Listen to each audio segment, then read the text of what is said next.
Hello and welcome to Learning English Pro. My name is Jer, your online English teacher and guide.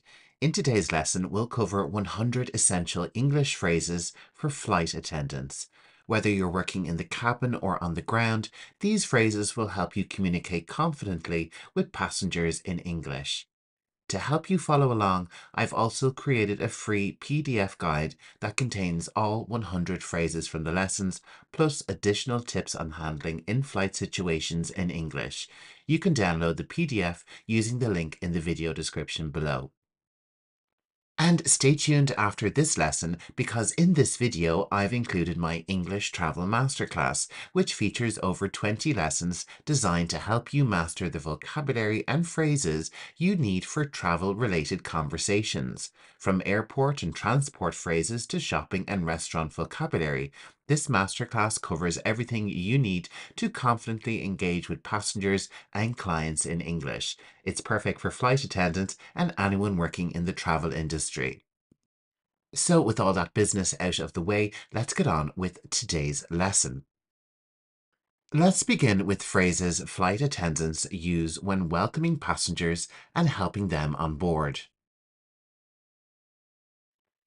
Good morning. Welcome aboard.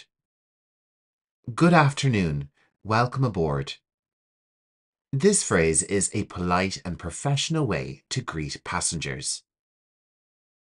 May I see your boarding pass, please? We can use this question to verify the passenger seating assignment. Your seat is located in row 15 on the right-hand side. Here we are providing clear directions to the passenger seat. Please place your carry-on luggage in the overhead bin or under the seat in front of you. These are standard instructions for storing luggage. Please let me know if you need any assistance.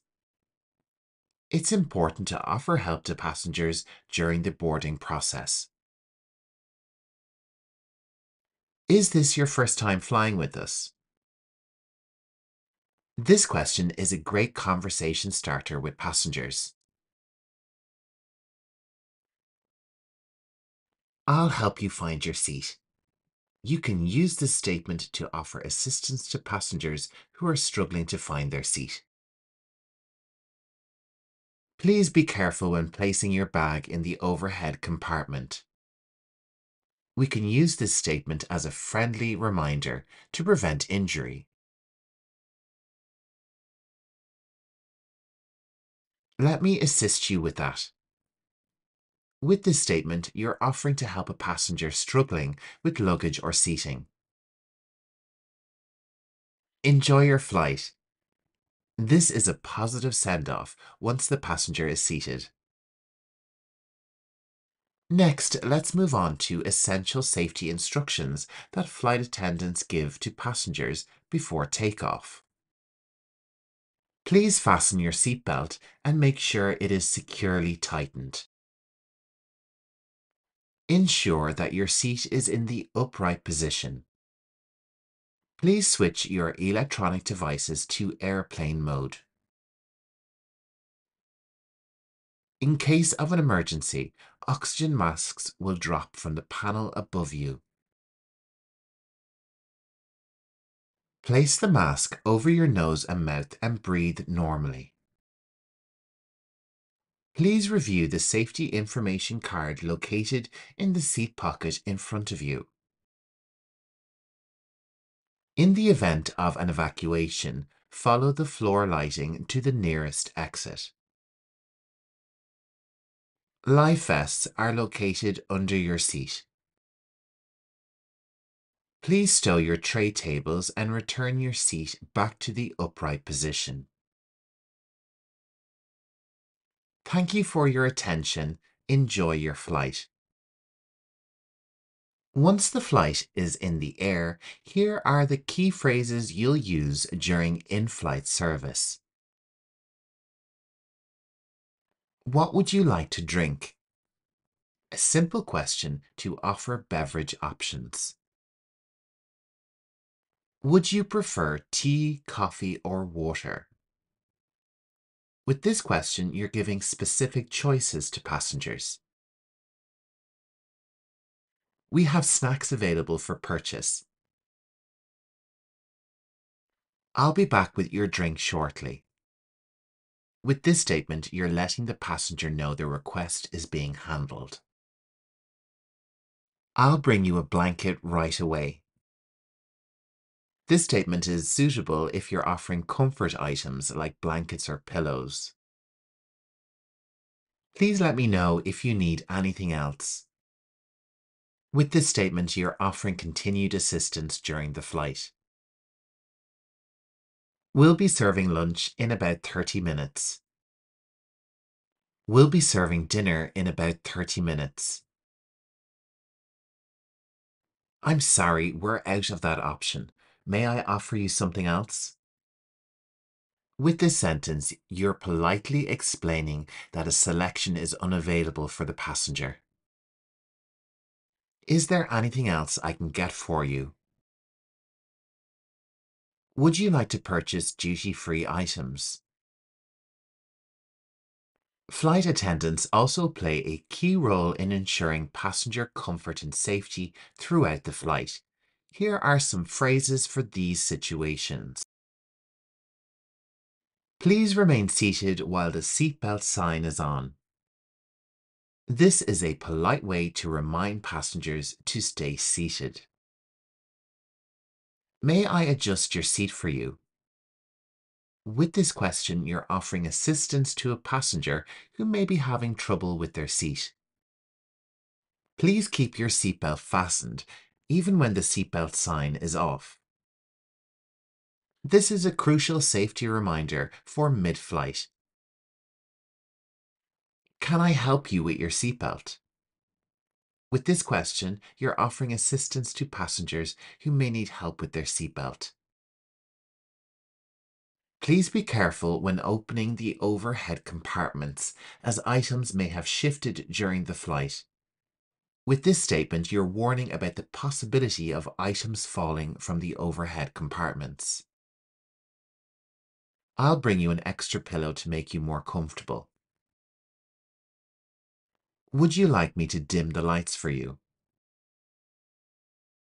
Please let me know if you are feeling unwell. We're experiencing a little turbulence. Please remain seated. We have medical equipment on board if you need any assistance. Flight attendants often need to address passenger concerns or problems. These phrases will help you handle such situations politely and professionally. I'm sorry for the inconvenience. Let me see how I can assist you. This is a polite way to acknowledge an issue and offer help. Could you please lower your voice? We have other passengers resting. Here we are asking passengers to keep noise levels down. We're currently experiencing a delay. We appreciate your patience. This is a nice way to inform passengers about delays. I understand your concern. Let me find a solution for you. Here we are acknowledging a passenger's problem and offering a solution. Would you like me to contact the ground crew for further assistance? With this question, you're offering to escalate the issue to the ground team. I apologize for the inconvenience. We're doing our best to resolve it. This is a good way to apologize when things don't go as planned. Please give me a moment and I'll check with the captain. If it's a serious issue, this could be a way to promise to find out more information for the passenger. I'm afraid we don't have that available, but let me offer you an alternative. This is a way of politely explaining that a request cannot be met. We're working on it right now. Thank you for your patience. Here we are keeping passengers updated on issues. Let me check the availability and I'll get back to you shortly. With this statement, we're letting passengers know you'll follow up with them soon. In flight, medical emergencies are rare but critical. These phrases will help you handle those situations with professionalism and care. Is there a doctor or medical professional on board? You can use this for calling for medical assistance from passengers. Please remain calm. We are getting help. This is a way to reassure an ill passenger during a medical emergency. Do you have any allergies to medications? This is an important question to ask before administering any medication to a passenger. We have medical equipment on board. Let me assist you. Here we are offering the use of available medical tools. We are contacting ground medical services for advice. And here we're letting the passenger know that external help is being consulted. Would you like to lie down in the crew area until we land? And here we're offering a space for the passenger to rest if feeling unwell. Can you describe your symptoms for me? We can use this question to gather information to assess the severity of the situation. I'll bring you water and check on you regularly. This is a nice way to offer basic assistance and care. We have a medical kit on board and I'll get it right away.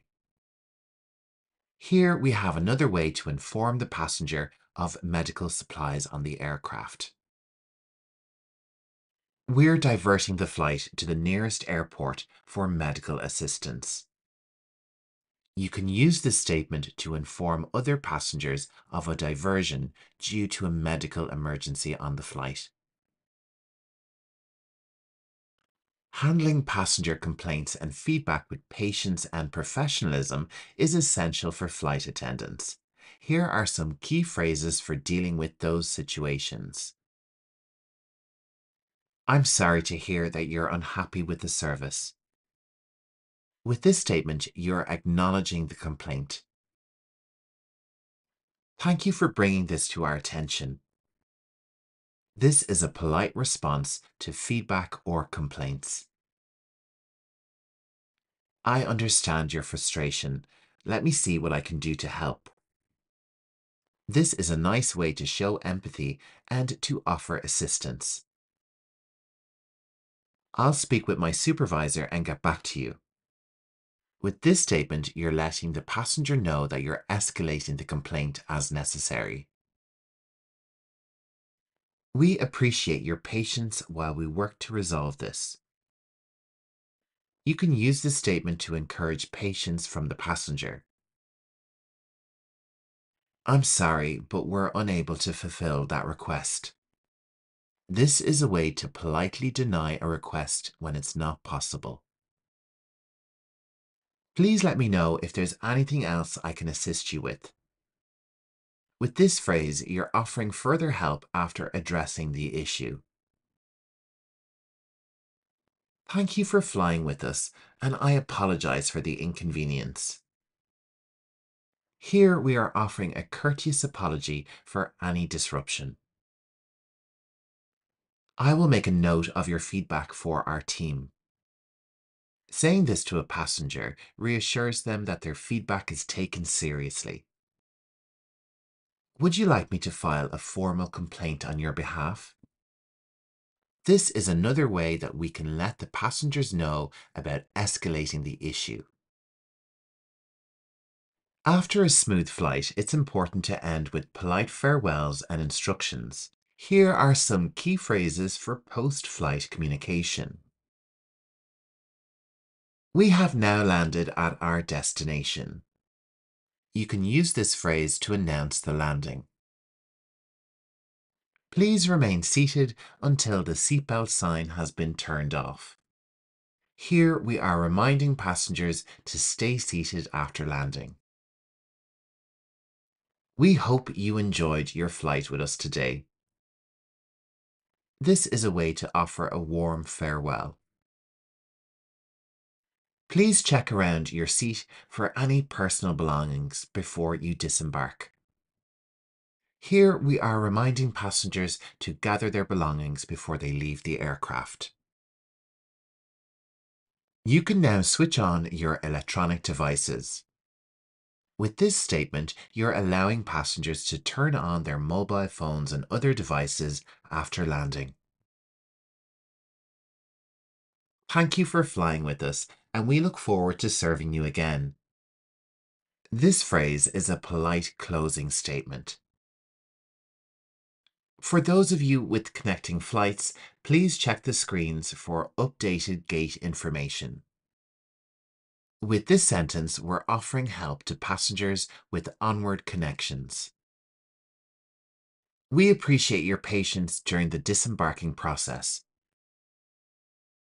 Have a great day and safe travels. If you need assistance finding your way through the terminal, our ground staff will be happy to help. With this sentence, you're offering additional assistance after the flight. Delays and disruptions are sometimes unavoidable. These phrases will help you manage those situations while keeping passengers informed. We're experiencing a delay due to weather conditions. I apologize for the inconvenience. We're working to resolve the issue as quickly as possible. The flight is currently delayed, and we expect an update in the next 30 minutes. We will keep you informed as soon as we have more information. We're doing everything we can to minimize the delay. I understand this is frustrating, and I appreciate your patience. We're waiting for clearance from air traffic control to depart. Unfortunately, we need to wait for the maintenance team to inspect the aircraft. We apologize for the delay and will update you as soon as possible. We've been given clearance to take off and will be on our way shortly. Flight attendants play a crucial role in assisting passengers with special needs. Here are key phrases to ensure their comfort and safety during the flight. Do you require any special assistance during the flight? This is a polite way of offering help to passengers with special needs. I'll help you with your wheelchair once we land. Here you're letting the passengers know they will be assisted if they need mobility help. Please let me know if you need any additional assistance during the flight. We can use this phrase to encourage passengers to ask for help as needed. We have a designated crew member to assist you during boarding. This phrase is great if you can assign a crew member to assist with special needs. I can help you store your carry-on luggage. Here we're offering assistance with luggage for passengers with limited mobility. Would you like me to check if there's an available aisle seat for easier access? If possible, you can offer to move passengers to a more convenient seat if available. We have onboard medical equipment if you need anything during the flight. With this statement, you can reassure passengers with medical needs. Can I get you anything else to make you more comfortable? Ensuring that passengers with special needs are comfortable is a top priority. I will assist you with disembarking once the plane has landed. Here we are offering help to exit the plane safely. If you need to use the restroom, I'll make sure there's clear access. With this sentence, you're offering assistance with restroom accessibility. And that's the end of our lesson on 100 English phrases for flight attendants. I hope these phrases help you communicate clearly and professionally with passengers throughout your flights. Remember, you can download the free PDF guide that includes all 100 phrases and lots of extra English tips on handling in-flight situations. You'll find the link in the video description below. And for those of you interested in improving your English for travel-related conversation, don't forget to check out my English Travel Masterclass coming right up. For a list of the lessons and timestamps in this masterclass, check out the video description. Enjoy your English language learning and don't forget to like, share and subscribe to Learning English Pro. In today's lesson, we're going to embark on a virtual journey together, exploring essential English phrases that you'll find incredibly useful when traveling. Whether you're planning a vacation, booking your trip, or immersing yourself in the sights and sounds of a new destination, communication is key. I've carefully curated a list of 70 practical sentences covering everything from making travel arrangements to experiencing new adventures and making memories. Our first topic is planning and deciding on a vacation. I want to go on a vacation soon. Do you prefer the beach or the mountains? I'm thinking of visiting Paris for the weekend. Should we take a road trip or fly? I'm planning a short trip next month. What's the best season to visit Japan? Let's do something adventurous this time. It's time to move on to our second topic, which is booking the trip. Can you help me find a good hotel? I'm booking our flights tonight. Should we rent a car or use public transportation? I'm looking for cheap flight tickets online. Do you want to book a hotel or an Airbnb? Can we get a discount on our booking? Let's check the visa requirements. Our third category is pre-travel preparations. Do I need to pack a formal outfit? Can you remind me to buy travel insurance? We should start packing our suitcases. Have we confirmed all our reservations? I need to exchange some money for the trip. Let's make a list of things to take. Should we check the weather forecast? Let's move on to our next section, which is at the airport. Where do we check in our luggage? Can I have a window seat, please? How long is the flight delay? Is there free Wi-Fi at the airport?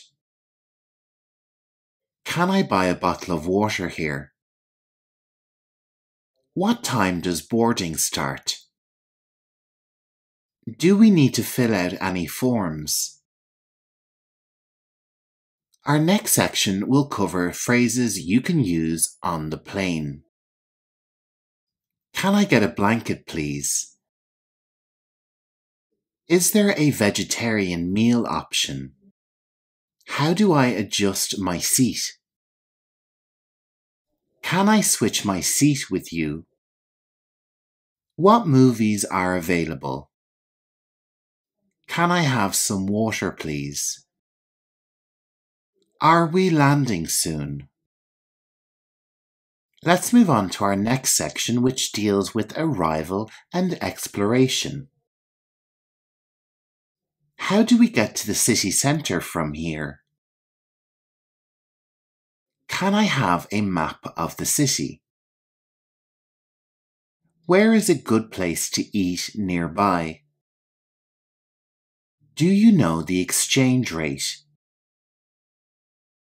Can we buy tickets for the museum here? What's the best way to get around the city? Is there a guided tour available? Our 7 section covers activities and experiences.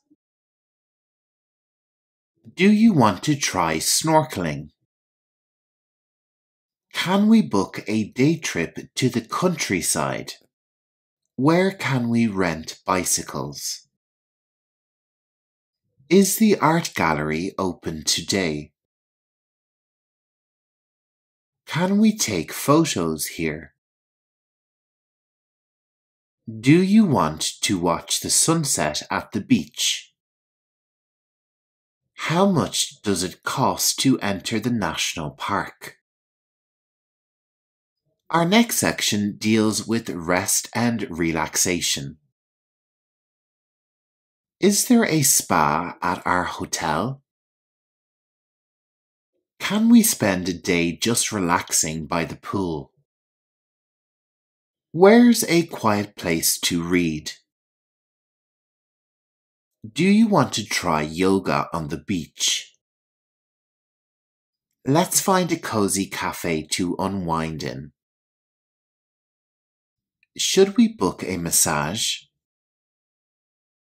Is there a nice park for a picnic?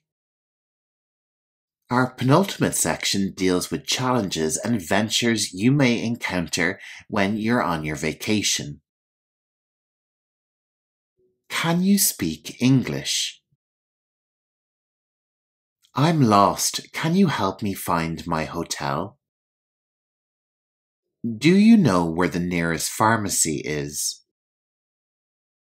Can I use my credit card here? I need to find a doctor. Can you recommend one?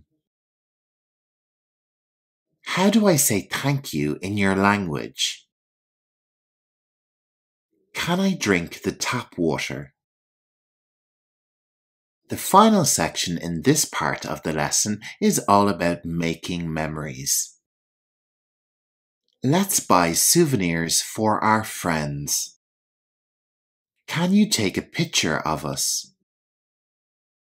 This view is incredible. Let's stop here for a moment. I'm going to write a postcard to my family. We should wake up early to see the sunrise. Let's make a video of our trip. This has been an unforgettable journey. And that brings us to the end of this part of this lesson on travel. So next up, we're going to take a look at some airport vocabulary and phrases which will be really useful to you if you're traveling by plane. From checking in to boarding and then to baggage claim, this video has you covered. So let's jump right into our lesson, and our first category for the airport is check-in and boarding. I'd like to check in for my flight, please. I'd like to check in for my flight, please.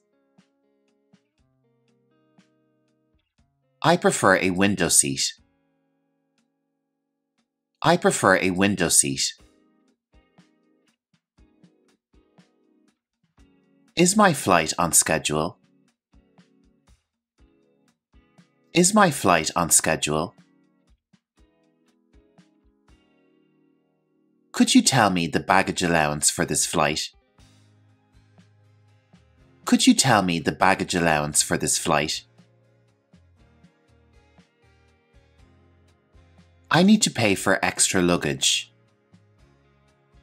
I need to pay for extra luggage.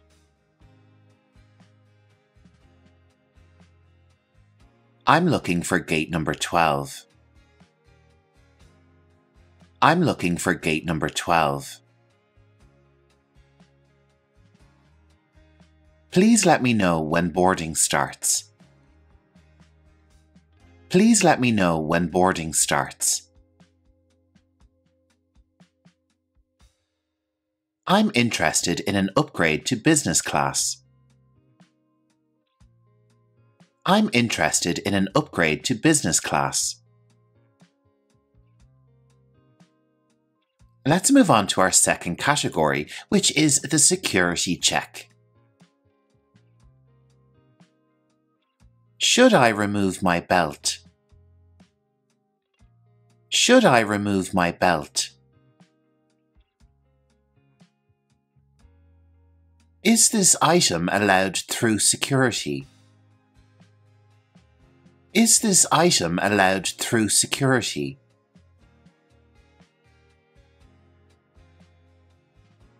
I'll place my electronics in the tray. I'll place my electronics in the tray. Do I need to discard my water? Do I need to discard my water? I'm using the family security line. I'm using the family security line. Is there a priority lane for frequent flyers? Is there a priority lane for frequent flyers? It's time to move on to our third category, duty-free and shopping. I'm heading to the duty-free shop. I'm heading to the duty-free shop. I would like to purchase some perfume. I would like to purchase some perfume.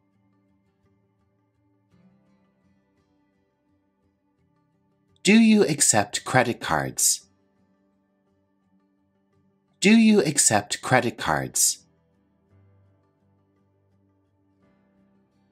I'm looking for local souvenirs. I'm looking for local souvenirs. Is there a tourist discount? Is there a tourist discount? I'm interested in tax-free items. I'm interested in tax-free items. In our fourth category, we'll take a look at phrases and questions relating to dining and facilities. I need directions to the nearest restaurant. I need directions to the nearest restaurant. Which cafe do you recommend? Which cafe do you recommend? Please point me to the restrooms. Please point me to the restrooms. I'm looking for a charging station. I'm looking for a charging station. Is Wi-Fi available here? Is Wi-Fi available here? I need to find the smoking area. I need to find the smoking area. In our fifth category, we're going to cover boarding and departure. My flight has started boarding. My flight has started boarding. I heard there's a slight delay. I heard there's a slight delay. I'm locating my seat. I'm locating my seat. I'll put this in the overhead compartment. I'll put this in the overhead compartment. I'd appreciate a blanket and headphones. I'd appreciate a blanket and headphones.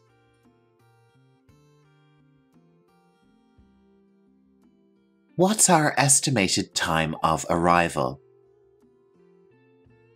What's our estimated time of arrival? Next up, we have sentences and phrases relating to arrivals and baggage claim. I'm going to the baggage claim area. I'm going to the baggage claim area. I need to report a missing suitcase. I need to report a missing suitcase.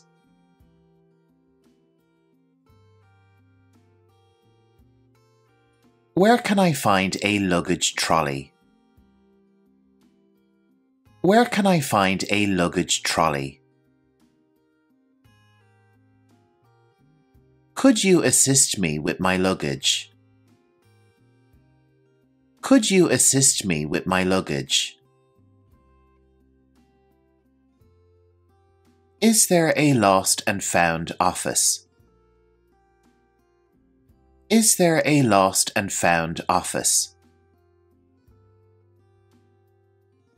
In our seventh and final category, we'll take a look at a few sentences relating to transportation and transfers. Where's the taxi stand? Where's the taxi stand? I need directions to the city centre. I need directions to the city centre. Is there a shuttle service available? Is there a shuttle service available?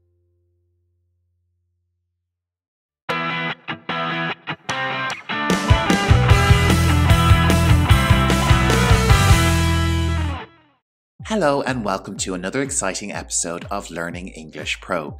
In today's video, we're diving into the world of buses, exploring essential English vocabulary and useful phrases related to this common mode of transportation. So whether you're a beginner or looking to enhance your language skills, this video will help you confidently navigate bus journeys and conversations. If you want to follow along with this lesson, the word list and all the phrases are in the video description waiting for you. So if you're ready, let's begin. Our first term is the bus stop. This is a designated location along a bus route where passengers can board or depart from buses. At the bus stop, it's very common to see a timetable or a schedule. This is a list of information about the bus, departure and arrival times at specific stops along a location, including bus numbers and other important information. Timetables or schedules help passengers to plan their journey and know when buses are expected to arrive. But sometimes there won't be any type of information at a bus stop. If this happens, you could ask someone in your most polite English, "Excuse me, could you tell me when the next bus will come?" Let's move on and cover some more terminology. The route of the bus is the specific path that a bus will take from its starting point to its destination. A route includes a sequence of stops and locations where passengers can board and depart. It outlines the journey the bus follows. The destination is the final stop to which the bus is travelling to. But sometimes you're not going to be sure exactly where the bus is going to go, so let's take a look at some more phrases. "Excuse me, can you tell me which bus route I need to take to reach the airport?" Or we could try, "Excuse me, do you know if this bus goes to the city centre?" Sometimes instead of a bus stop, you'll need to go to a bus station to start your journey. A bus station is a facility where buses arrive and depart. Bus stations often have multiple platforms for different routes and destinations, and they provide amenities like waiting areas, ticket counters, and restrooms. A bus ticket is a small piece of paper that serves as proof of payment for a bus journey. Passengers must present their tickets to the driver or use them to access the bus. So if you're at the bus station and you want to buy a ticket, what phrase would we use? "Hello, I would like to buy a bus ticket to Manchester, please." It's as easy as that. Another type of bus ticket we can use is an electronic travel card. A travel card can also be referred to as a prepaid travel card. This is a reusable card that allows passengers to pay for multiple bus journeys without the need for individual tickets. Travel cards are really convenient and often offer cost savings for your travel. On lots of different bus journeys, you'll be able to pay in cash or coins. The amount of money you pay is called the fare. Fare rates can vary based on factors like distance travelled, types of ticket, and your passenger category, like an adult or child. The bus driver is the person responsible for operating the bus and ensuring the safety of passengers during the journey. Bus drivers follow the routes, collect fares, and assist passengers as needed. If you want to check how much your fare will be with the bus driver, you could say, "Hello, I need to go to the city centre. How much will that be, please?" When you get on the bus, you'll see lots of passengers. Passengers are individuals who travel on a bus, just like you. In fact, everyone who travels on the bus is called a passenger, except of course for the bus driver. When on the bus, you may interact with a handrail or a hand grip. These are supports for passengers to hold on to while standing or moving within the bus. These safety features are generally located above seats or along the aisles. So eventually it's going to come time for you to get off the bus. And for that you're going to use the stop button. This is a button located inside the bus that passengers can press to signal to the driver that they want to disembark. So this will indicate to the driver that they will need to stop at the next available bus stop. Before we finish up the lesson, let's take a look at 2 more phrases you can use during your travels on the bus. When an older person gets on the bus and there is no other seats available, it is etiquette to offer your seat to this person. And the phrase we would use is quite simple. "Would you like to take my seat?" It's really easy to be very polite. Another way we can be polite is to thank the bus driver when you're exiting the bus. And you can simply say, "Thank you, have a great day."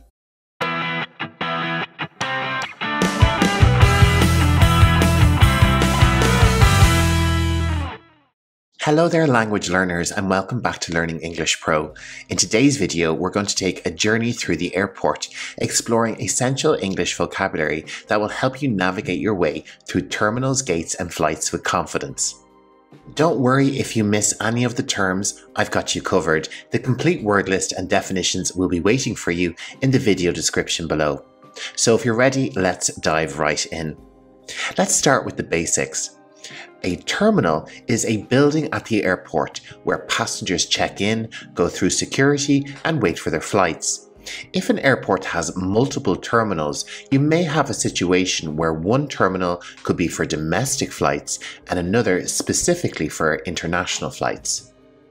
Our next term is departure. This refers to the act of leaving, and in the context of the airport, it's when you leave for your flight. And the area or floor that you go to at the airport for this will simply be called departures.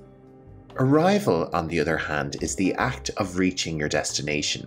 It's when you land at your destination airport. And like the departures area, there will be another floor or area called arrivals.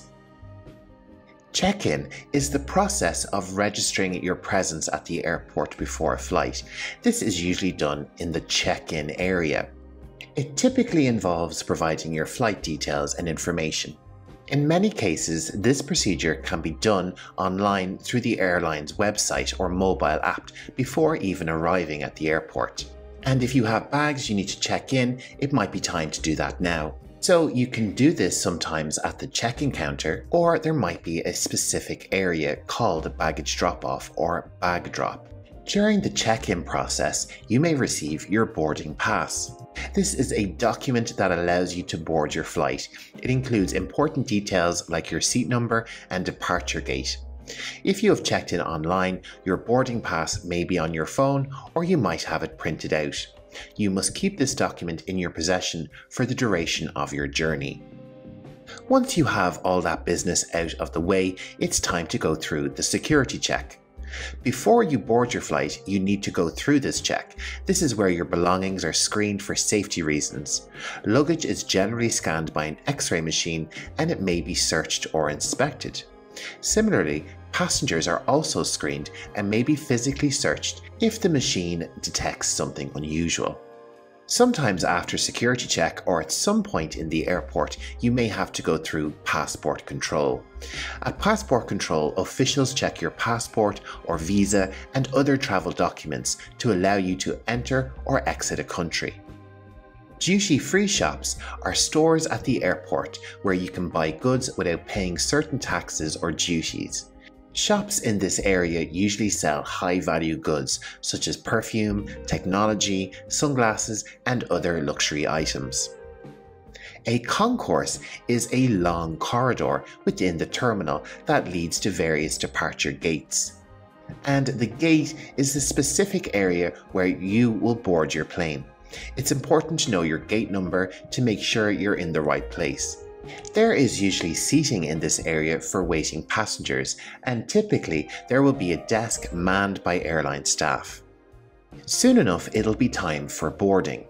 Boarding refers to the process of entering the plane to take your assigned seat and prepare for departure. It involves presenting your boarding pass, showing identification, and walking through the jet bridge or the aircraft to settle into your seat for the flight. During this process, you'll encounter the cabin crew or the flight crew.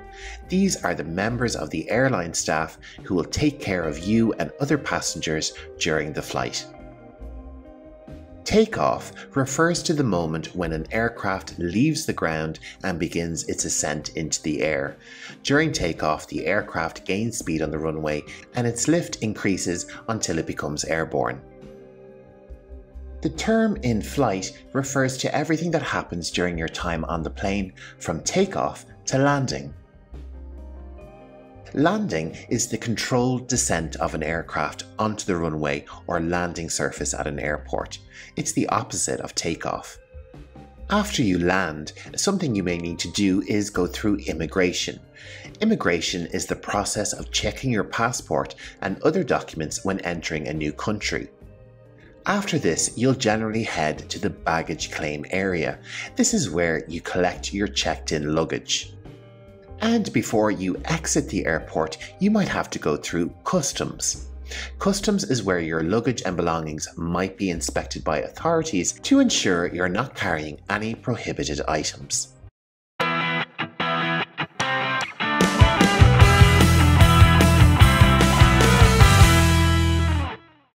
Today we're diving into the exciting world of vacations.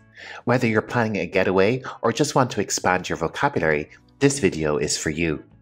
In this video, you'll learn lots of new vocabulary along with their definitions, and I'll provide an example sentence for each word.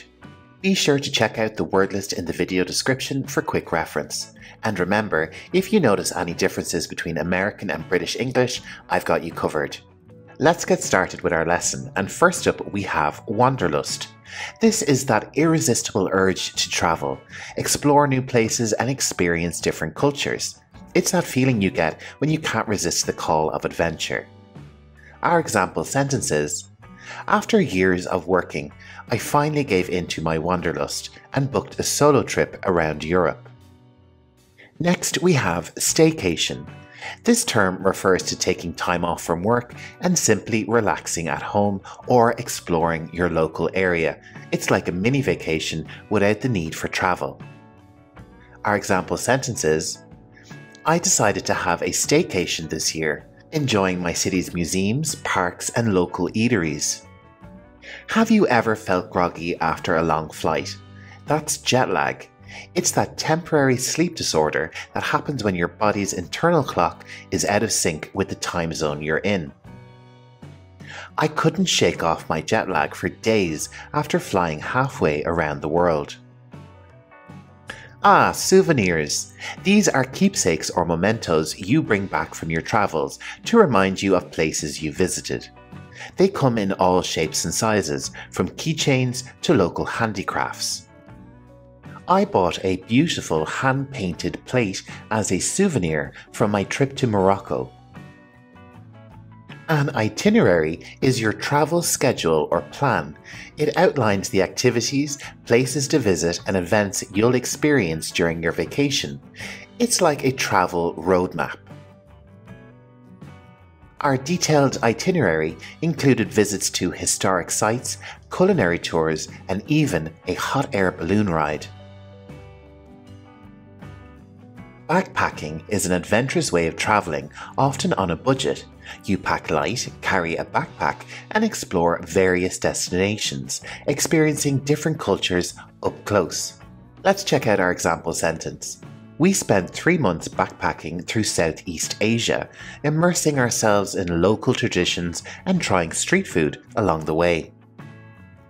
Imagine everything you need for a perfect vacation bundled into one package. That's an all-inclusive deal. It typically includes accommodation, meals, drinks, and sometimes even activities, allowing you to relax without worrying about extra expenses.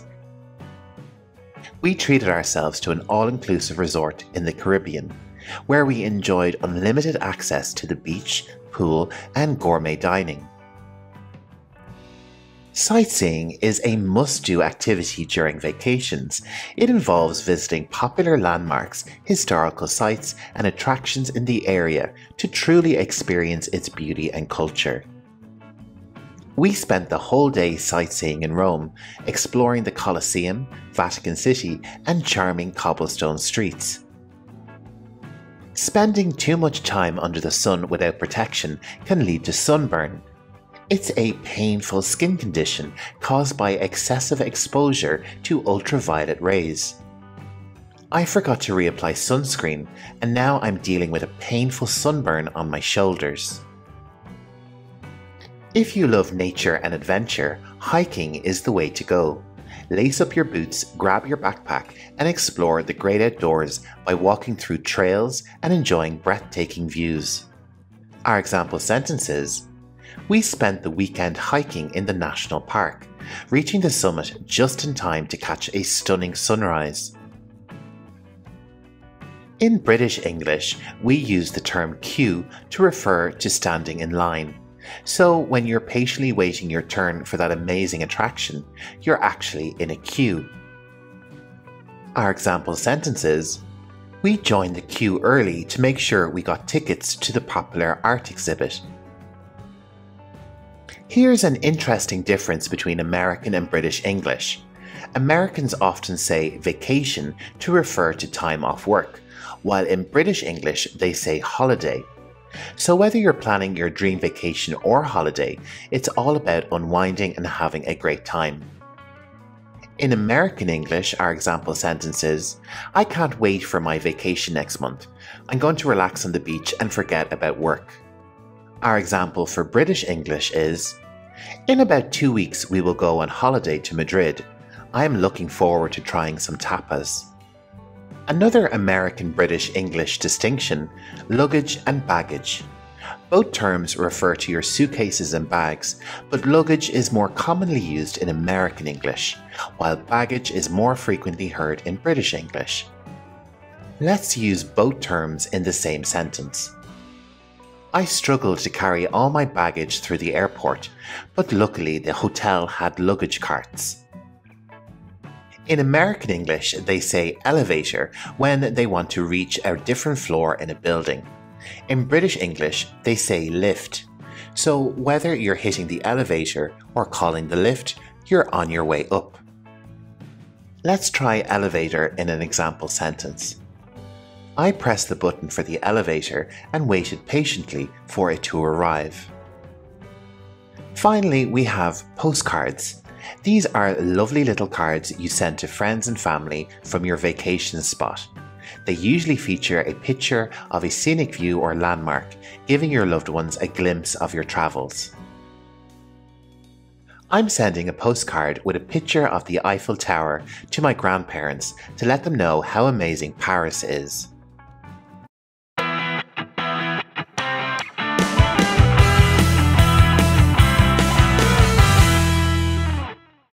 Today we're going to dive into a vibrant and exciting word list all about summer. So get ready to enrich your English vocabulary with 15 words associated with the warmest season of the year.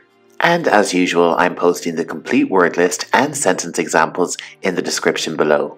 Let's get started with our lesson. And let's begin with sunshine. It refers to the bright and warm rays of the sun that light up our summer days. Our first example sentence is, the children played in the park, basking in the warm sunshine. Let's move on to the beach. It's a sandy paradise where the land meets the sea, offering the perfect spot for relaxation and fun. We could say, we're planning a family vacation at the beach to enjoy the sun, sand, and surf. Swimming is a refreshing activity that allows us to cool off in pools, lakes, or the ocean during hot summer days. Let's take a look at the example sentence. After a long day of hiking, we took a dip in the clear blue lake, enjoying a refreshing swimming session. Who doesn't love ice cream? It's a delicious frozen treat that helps us beat the summer heat. On a scorching afternoon, I treated myself to a double scoop of chocolate ice cream. BBQ stands for barbecue, a popular outdoor cooking method during the summer where we grill delicious food on an open flame. We're having a barbecue party this weekend, inviting friends over for grilled burgers and hot dogs. A picnic is a fun outdoor activity where we enjoy a meal in nature, often surrounded by beautiful scenery. Our example sentence is, the park is the perfect spot for a picnic. We'll pack some sandwiches, fruits, and drinks. Summer is a popular time for vacations when many people take a break from work or school to travel and explore new destinations. We're planning a dream vacation to a tropical island, looking forward to sandy beaches and clear waters. The sunset marks the end of a summer day, painting the sky with breathtaking hues of orange, pink, and purple. Our example sentence is, as we sat on the hillside, we watched the mesmerizing sunset over the horizon. Summer brings a vibrant display of flowers, adding color and beauty to gardens and landscapes. The backyard was full of stunning flowers, thanks to the talents of the gardener. Flip-flops are casual and comfortable footwear perfect for summer days, especially at the beach or poolside. We could say, I wore my flip-flops at the pool and also at the beach. They are very comfortable. The gentle breeze is a cool and refreshing wind that offers relief from the summer heat. Sitting on the porch, I enjoyed the soothing breeze while sipping iced tea. A sun hat is a wide-brimmed hat that provides shade and protects us from the sun's rays. Our example sentence is, don't forget to wear a sun hat when you go hiking to shield yourself from the sun. Fireworks light up the night sky during summer celebrations, adding a spectacular display of colors and patterns. We celebrated Independence Day with a grand display of fireworks that amazed everyone. Summer is the season of adventure when we explore new activities, places, and experiences. During summer break, I'm planning to go on an adventure trip, trying out water sports and hiking. Sunblock is a crucial product to protect our skin from the sun's harmful UV rays during summer. We could say, Remember to apply sunblock before going to the beach to avoid sunburn.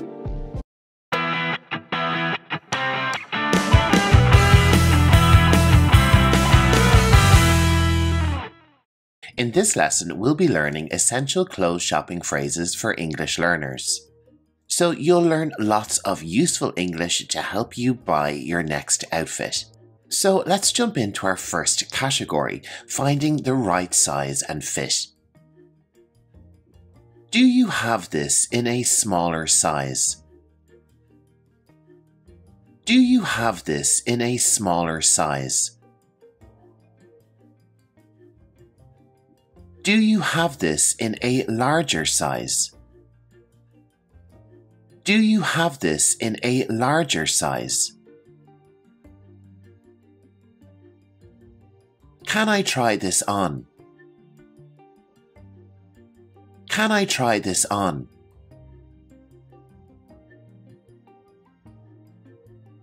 Where is the fitting room? Where is the fitting room?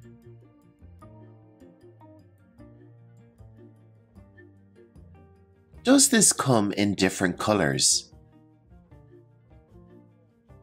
Does this come in different colors?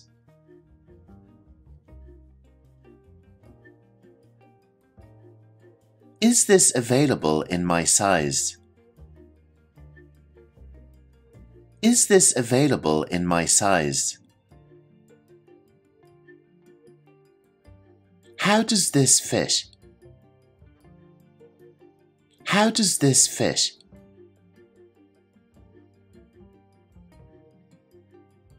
In our second category, we'll take a look at some questions you can use when asking for advice. What would you recommend for a formal event? What would you recommend for a formal event?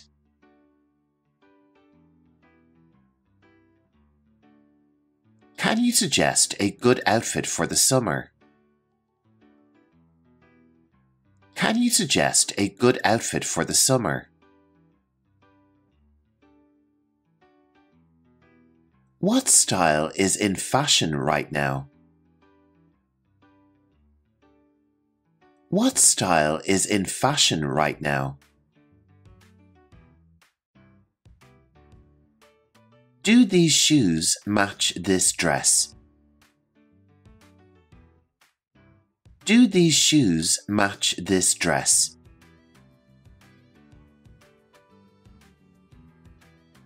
Which of these is more casual? Which of these is more casual?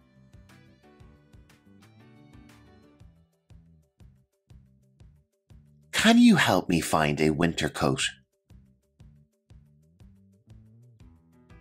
Can you help me find a winter coat?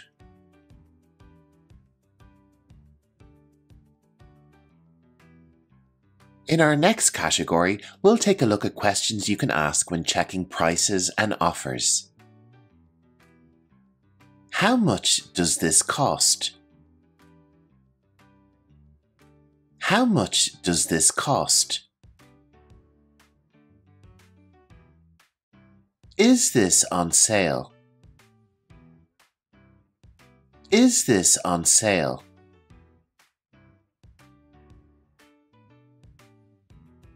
Do you offer any discounts? Do you offer any discounts?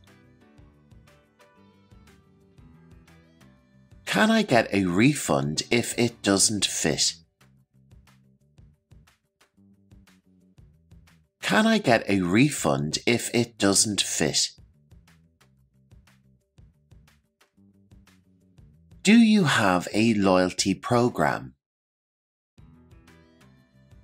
Do you have a loyalty program? Are there any ongoing promotions? Are there any ongoing promotions? In our fourth category, we'll take a look at questions you can ask about quality and material. What material is this made of? What material is this made of? Is this machine washable?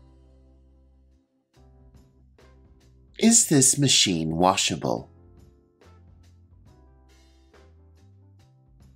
Does this color fade after washing? Does this color fade after washing? Is this sweater 100% wool? Is this sweater 100% wool? Can you tell me more about the fabric quality? Can you tell me more about the fabric quality? Is this waterproof? Is this waterproof? In our fifth and final category, we'll take a look at some phrases and questions you can use when making a purchase. I would like to buy this, please. I would like to buy this, please. Can I pay by credit card? Can I pay by credit card? Do you offer gift wrapping? Do you offer gift wrapping? Where can I check out? Where can I check out? Can I have a bag, please? Can I have a bag, please? Is there a warranty on this product? Is there a warranty on this product?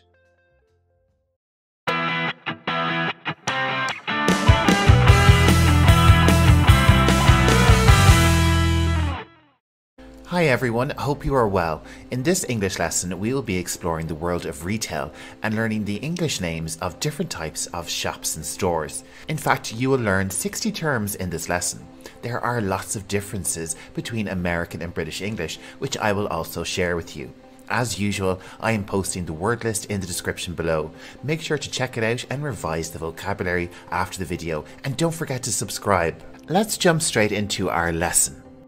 In American English, a building where goods are sold is called a store, while in British English, it is called a shop. However, this isn't a strict rule. Americans may use the term shop to describe a smaller store which sells a specific item. And this difference impacts the way that most of the stores are called in each region. A good example is the bookstore or bookshop. This is a retail unit which sells books.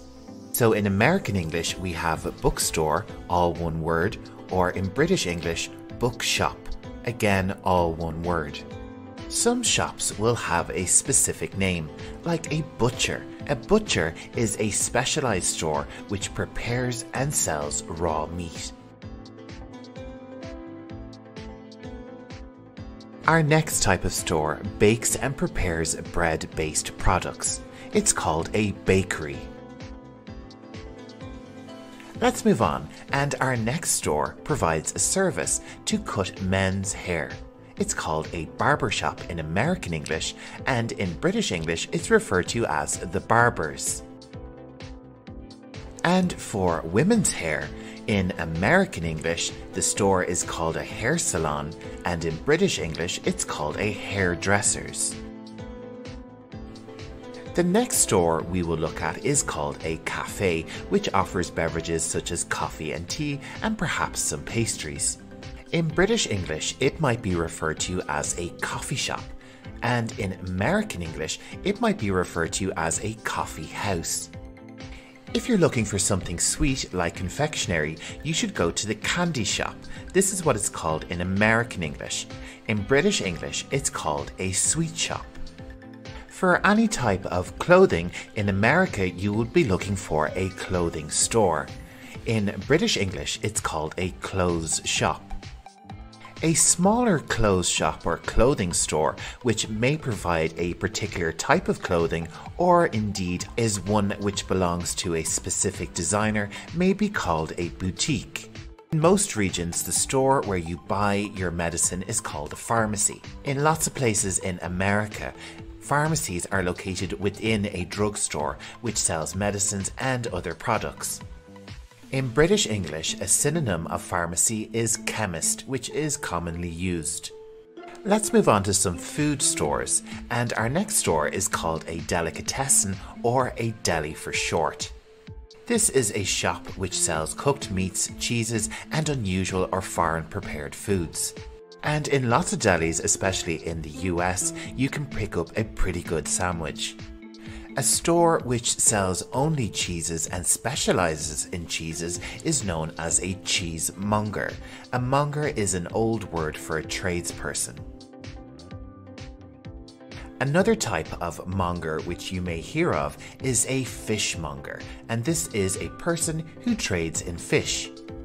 A store which sells only fruits and vegetables is called a greengrocer's in British English and a produce store in American English. A general food store is known as a grocery store. And a bigger type of grocery store which sells food and almost everything else is called a supermarket. Supermarkets and lots of the stores discussed in today's video can be found in a shopping mall. This is American English and it's generally just referred to as the mall. In British English, it's referred to as a shopping centre, where you have lots of vendors or traders selling their items on a street. This is known as a street market. If the market is focused on farmers selling their own produce, it is referred to as a farmer's market.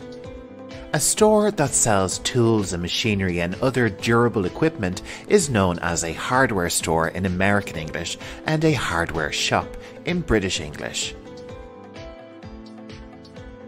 A store that sells flowers and bouquets and can arrange flowers for you is known as a florist. For newspapers and magazines, you would visit a newsstand in America. These are the small kiosks that can be found in major cities across the country. In British English, these shops are known as newsagents, and they sell just about everything. They may also be called a corner shop. If you're in need of a ring or necklace or any type of jewellery, you would visit the jewellery store in US English. In British English, this type of store would simply be called the jewellers. Note the difference in spelling. Jewellery and related words in British English has 2 L's, while in American English they only have 1 L.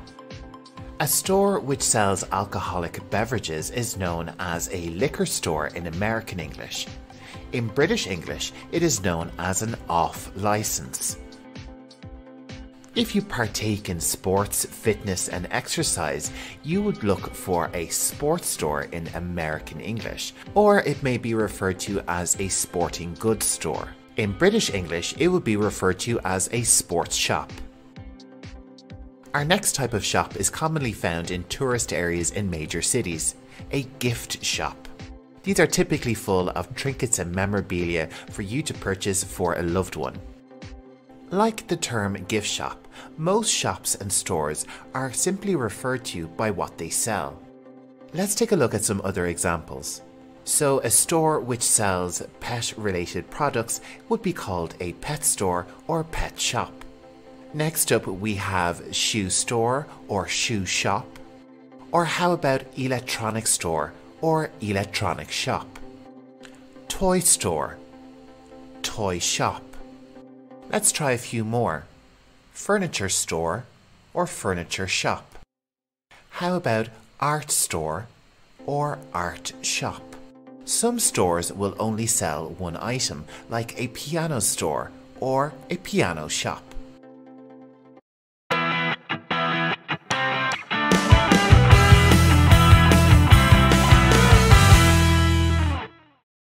Hello everyone, welcome back to another edition of Learning English Pro. We are exploring the world of shopping and retail and focusing on the subject of phrasal verbs relating to purchasing and looking at items in a store. So you'll find lots of really interesting English sentences to practice English speaking here in this lesson. With each different phrasal verb that we cover in today's video, I will be giving you 6 examples in 6 different tenses, which will be listed on screen for you.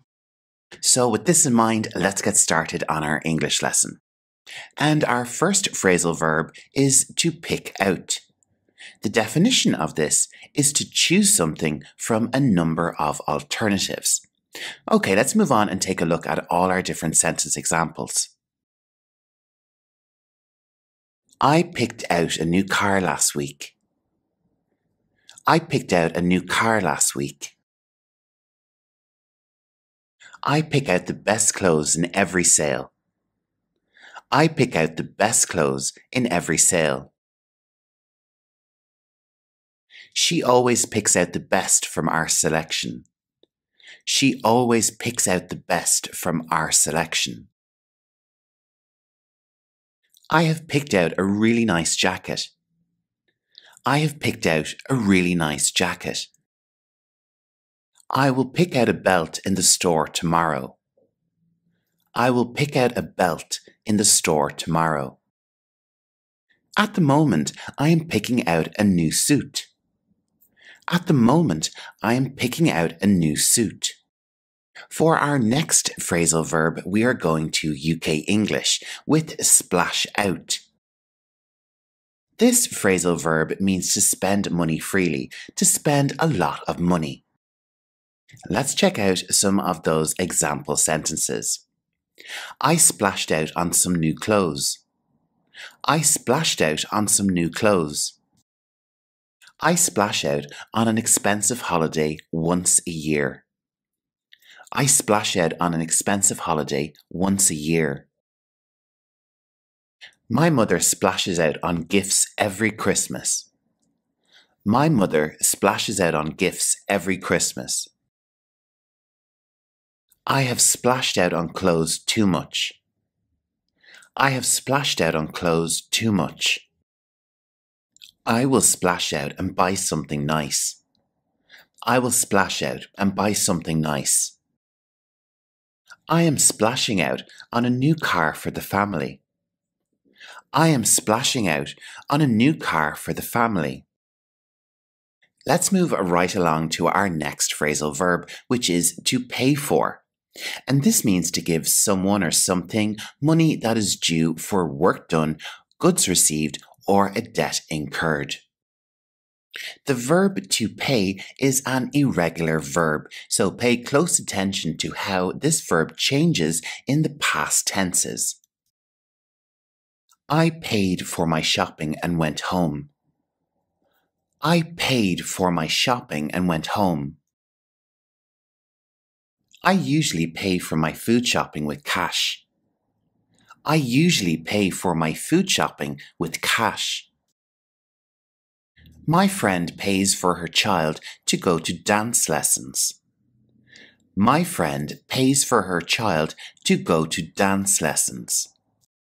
I have already paid for everyone's meal. I have already paid for everyone's meal. I will pay for my ticket at the box office. I will pay for my ticket at the box office. I am paying for everyone to go to the movies.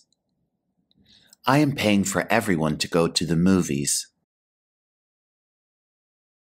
Our next phrasal verb is to look out for, and this means to search for and produce something, to be vigilant and take notice. Our first sentence example for this phrasal verb is, I looked out for a green hat but didn't find one. I looked out for a green hat but didn't find one. I always look out for pink roses in the florist. I always look out for pink roses in the florist. My dad looks out for antiques when he shops. My dad looks out for antiques when he shops. I have looked out for that book before. I have looked out for that book before. I will look out for that vase when I'm in town. I will look out for that vase when I'm in town. I'm looking out for a nice pair of sunglasses. I'm looking out for a nice pair of sunglasses. Next up, we have two phrasal verbs which mean the same thing. In UK English, we have queue up, and in American English, we have line up, and they both mean to wait in a queue or line up for something. For our sentence examples, I'm going to use queue up. I queued up for hours to buy tickets to the show. I queued up for hours to buy tickets to the show. I queue up every morning for my coffee at the cafe. I queue up every morning for my coffee at the cafe.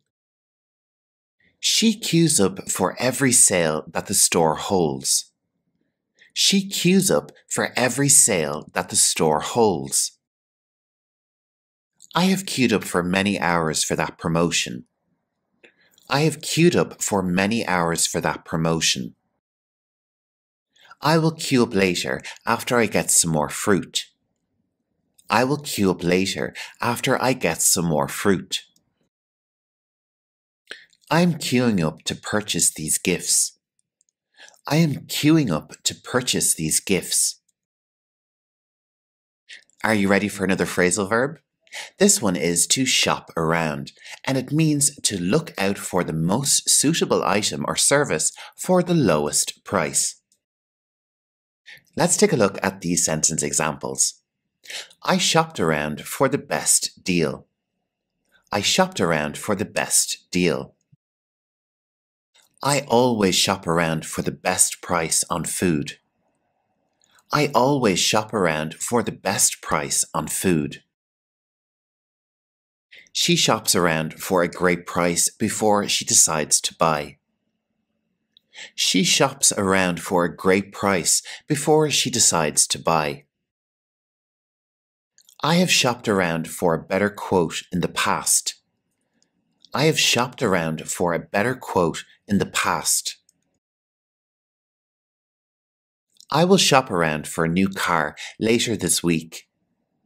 I will shop around for a new car later this week. I am shopping around for a pair of red shoes. I am shopping around for a pair of red shoes. Let's move right along to our next phrasal verb, which is to try on, and it means to put on an item of clothing to see if it fits or suits you. I tried on a pair of black jeans. I tried on a pair of black jeans. I try on shirts before I buy them. I try on shirts before I buy them. My brother tries on his suits to make sure they fit properly. My brother tries on his suits to make sure they fit properly. The bride has already tried on several dresses. The bride has already tried on several dresses. My mother will try on a few scarves in the store. My mother will try on a few scarves in the store. I am trying on this outfit to see if it fits me. I am trying on this outfit to see if it fits me. Pop into is a phrasal verb which means to go into some place very briefly. I popped into the grocery store today. I popped into the grocery store today. I pop into the city for shopping once a month. I pop into the city for shopping once a month. She pops in and buys some groceries every week. She pops in and buys some groceries every week. I have popped into that store on several occasions. I have popped into that store on several occasions. I will pop into the clothing store later for a dress. I will pop into the clothing store later for a dress. I am popping into the mall today to buy a hat. I am popping into the mall today to buy a hat. Our penultimate phrasal verb is to check out. In the context of shopping, it means to complete a purchase by providing payment at the final point of sale, as in a retail store. I checked out in the store and went home. I checked out in the store and went home. I check out with my favorite cashier every day. I check out with my favorite cashier every day. She checks out within a few minutes of arriving. She checks out within a few minutes of arriving. I have checked out already and am leaving the store. I have checked out already and am leaving the store. I will check out my goods in a few minutes. I will check out my goods in a few minutes. I am checking out my shopping and will pay with cash. I am checking out my shopping and will pay with cash. Our final phrasal verb for this lesson is sell out. We use this phrasal verb when we talk about a stock of something, meaning to become completely depleted due to every item having been sold out. The verb to sell is an irregular verb, so pay attention to how it changes in the past tenses. The jackets sold out and are out of stock. The jackets sold out and are out of stock. The strawberries sell out whenever we have them. The strawberries sell out whenever we have them. The umbrella is cheap and it sells out when it rains. The umbrella is cheap and it sells out when it rains. In the past, her handbags have sold out very quickly. In the past, her handbags have sold out very quickly. The stock will sell out at this price. The stock will sell out at this price. All of the different types of shoes are selling out. All of the different types of shoes are selling out.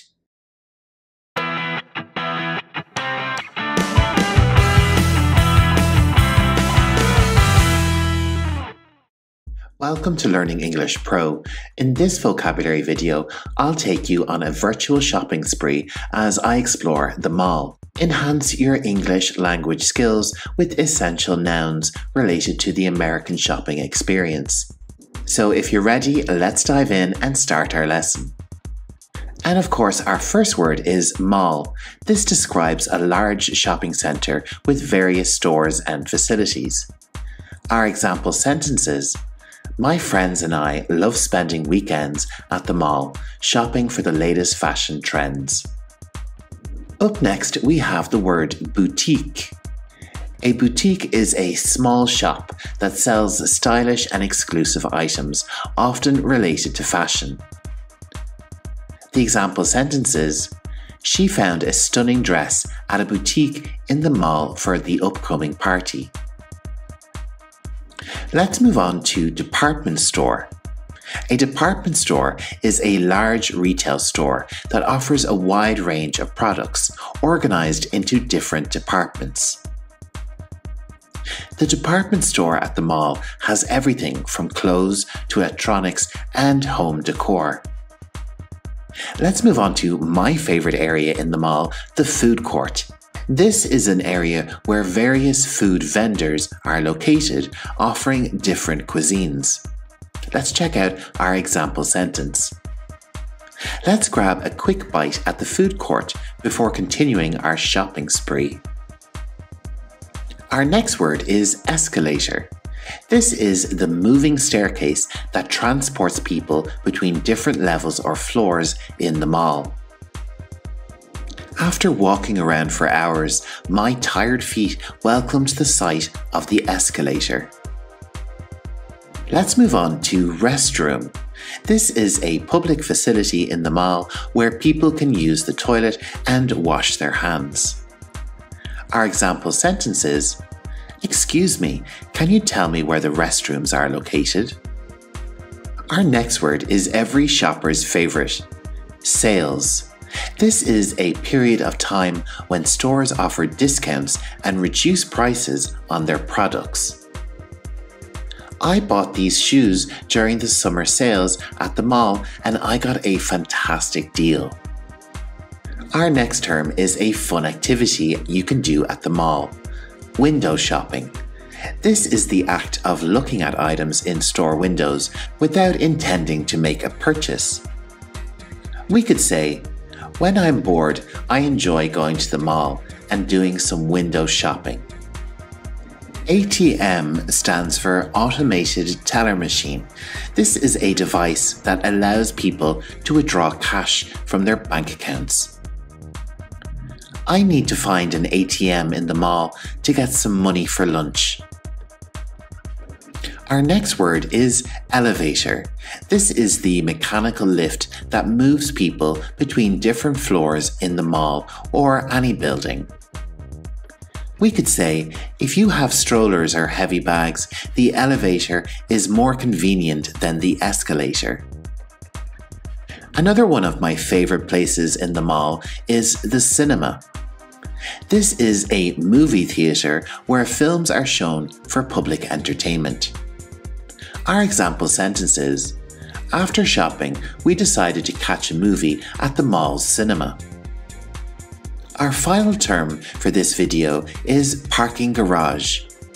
This is a multi-level structure where visitors can park their vehicles while visiting the mall. Our final example sentence is, "Finding a spot in the parking garage during the weekends can be quite challenging."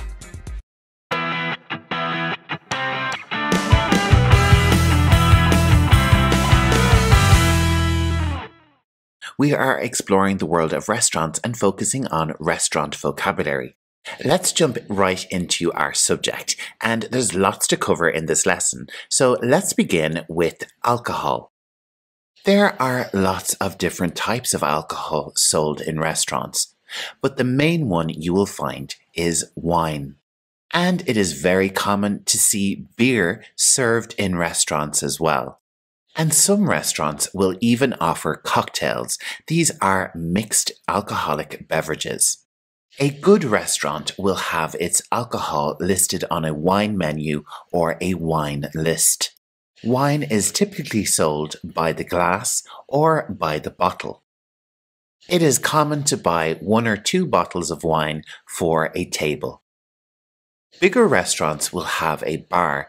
This is where the alcoholic drinks are prepared and served. And for those who do not drink alcohol, there's lots of other beverages available, like water and sodas. Let's move on to our next area of interest. When you order food, you do it from a menu. And there exists lots of different types of menus. In fact, some restaurants will have more than one. Most restaurants are à la carte. This is a French term we use in English, and it means that you can pick anything you want from the menu, as much or as little. You can also have a fixed menu where the meals are already chosen for you. A restaurant may also have a du jour menu, another French term. Du jour means of the day, and it can mean an item served in a restaurant on a particular day. An early bird menu is a dinner served earlier than traditional dinner hours. There can be a smaller selection and a cheaper price. And the lunch menu details what a restaurant offers during lunchtime. If you're visiting a fast food restaurant, your food options will be on a display board. And you will order your food at the counter. And this is done with a server. Server is a term we can use generally to describe people who serve you in a restaurant. A waiter is a male server, while a waitress is a female server. And a term we can use for a group of servers is waitstaff. A restaurant can have lots of different roles, like the host. This is the person who may greet you when you enter a restaurant. They may also take you to your table, and this is the person you will call if you need to make a reservation or a booking. We can also use the term to reserve a table. Let's move on to our next role, which is another French term, the maitre d'. This role can be found in bigger, expensive restaurants. Like a host, the maitre d' can greet guests, but they can be also responsible for maintaining the dining room area and ensuring that it is clean and presentable. Earlier, I mentioned the bar and the types of alcohol and beverages you can purchase in a restaurant. The person who prepares these beverages is called the bartender. Another person you may see in the restaurant area is the busboy. This is the person who removes dirty dishes, cleans the table, and gets it ready for the next customers. In the kitchen, the most important person is the chef. They are the person who decides the menu and oversees most of the cooking of the food. Another term for chef is cook. A chef is someone who is typically trained in a college or university, while a cook is someone who is seen as being trained on the job. Let's move right along to the seating arrangements, and of course we have the table and chair. If you have a little one with you, you may need to get a booster seat or a high chair. And on your table, you'll typically have a plate, and you'll eat your food with a fork, knife, and spoon. And you'll typically find a napkin on the table as well. For bread and side dishes, you will have a side plate. What else can we have on the dinner table? Wine is served in a wine glass, and there is a distinction between a red wine glass and a white wine glass. Other beverages like sodas and water are served in a glass. To be more specific, you could refer to it as a drinking glass. And some places, like a fast food restaurant or a cafe, will offer their beverages in a cup. When it comes to coffee, your coffee may be served in a particular cup called a coffee cup. And for tea, we have the same principle, a teacup. Tea will often be served in restaurants in a teapot. Another thing which is essential in restaurants is condiments. These are the sauces that we add to our food. They include ketchup, mayonnaise, oil, and vinegar. And we can't forget the other two condiments which usually come as a pair, salt and pepper. So it's about time we got to the subject of food. Food is served as a course in a restaurant. A course may include multiple dishes or only one, and often includes items with some variety of flavors. A course can also be referred to as a plate or a portion. All of these words are used in lots of different ways in different restaurants. You could have a pasta course, a salad plate, or a portion of fries, depending on which restaurant you're in. Some restaurants will offer something as a slice, like a slice of pizza or a slice of cake. Let's get back to this term of course though. In a more formal restaurant, you may have a first course. In American English, this is referred to as an appetizer, and in British English, it is referred to as a starter. And this is usually a small dish, like a salad or a soup. After the first course, you typically have a main course. This may also be referred to as the main dish. In most restaurants, this would be the meat course.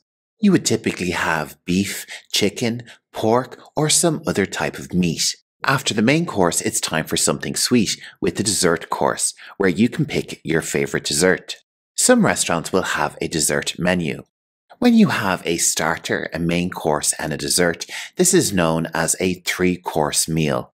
Some restaurants will have additional courses, like a soup course. This can be typically served after an appetizer and usually comes with bread. And for eating soup, you need a soup spoon. At your restaurant of choice, there may also be a salad course. Depending on the style of restaurant you go to, they may have a salad bar where you serve yourself your own salad. Another course which is more common in Mediterranean countries is a fish course. Lots of restaurants will offer a fish of the day. Any type of fish sold in a restaurant is known as seafood, and we also have the term of shellfish. This covers animals like crab, lobster, and shrimp. Other meals offered at a restaurant include breakfast, and breakfast can include meals which are sweet or savory. After breakfast, we have a meal which is a combination of breakfast and lunch, brunch. Brunch is a popular weekend meal you can have with your friends and family. And lots of restaurants will offer a lunch menu where you can have soup and a sandwich or grab a quick salad. In the evening, a restaurant will offer dinner, and in some places, a dinner may be referred to as supper. When you've reached the end of your meal, it's time to ask for the bill. This will give you the total cost of your meal and indicate that you want to give payment for it. Most restaurants will take payment of cash or credit or debit card, but it's good to check beforehand just in case. And depending on the country and culture you're in, you may need to leave a tip for your server. Some restaurants will let you take your leftover food home in a doggy bag. If this is something that you want, you can ask for the food to go. Any good restaurant will wrap up the food and let you take it home with you to enjoy later.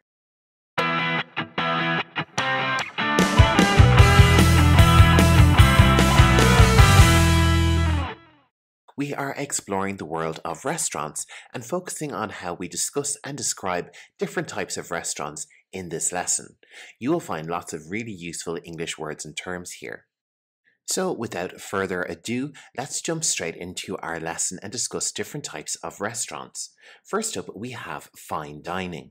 With fine dining, there is a rating system known as the Michelin star. If a restaurant has a Michelin star, it is very well thought of and probably very expensive. With these restaurants, it's important to note that there is generally a dress code. This means that you can't wear casual clothes and that you must dress up and wear nice formal wear. Fine dining restaurants can be described as upscale and expensive. And it's common with these types of restaurants to have several courses.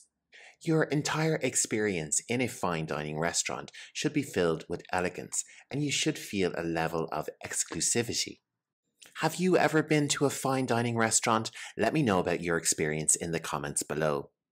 Our next type of restaurant is casual dining. This type of restaurant has a relaxed atmosphere, and they're a bit better for your pocket, being more moderately priced. A lot of casual dining restaurants will have interesting decor. And like most restaurants, customers are served at the table. And this is done by a server or a waiter. Our next type of restaurant is a fast food restaurant. A lot of fast food restaurants operate as a franchise business, and they are known for their cheap prices. As well as the speed of service, you'll get your food really quickly. Food is ordered at the counter and delivered at the counter. A lot of fast food restaurants now offer self-service. And once a customer has gotten their food, they seat themselves. You can also collect fast food at the drive-through. This term is sometimes shortened, especially in American English, to through TH or U. You can see this on screen. Our next type of restaurant is probably my favorite, the buffet. Buffet is a French word in origin, so we do not pronounce the T. Buffet. Buffets generally have a fixed price and are considered all you can eat.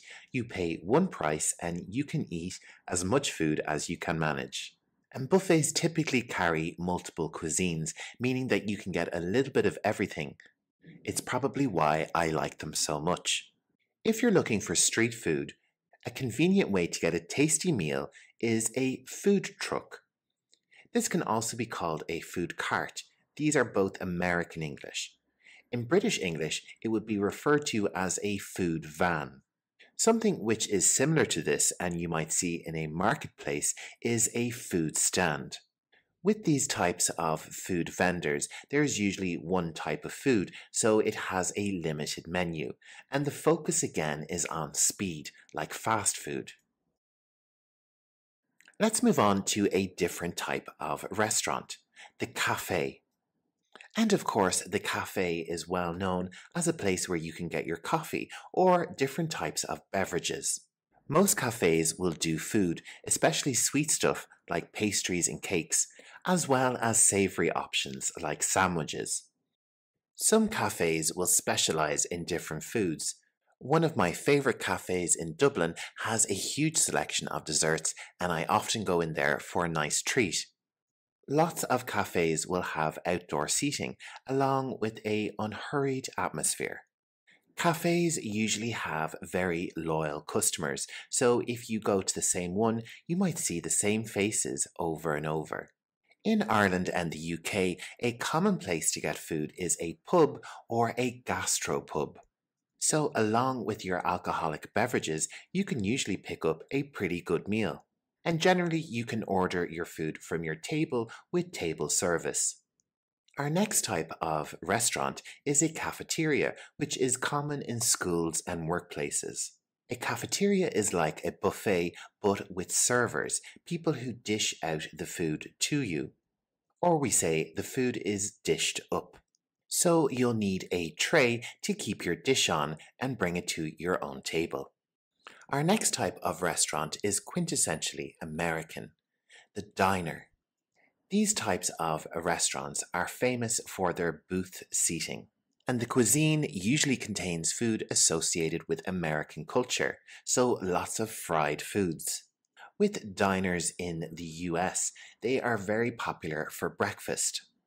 But lots of diners are open 24 hours a day, so you can get lots of different types of meals throughout the day in an American diner.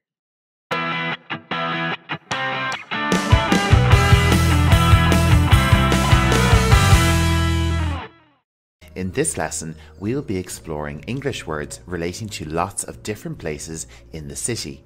Get ready to learn over 50 new terms with differences highlighted between American and British English.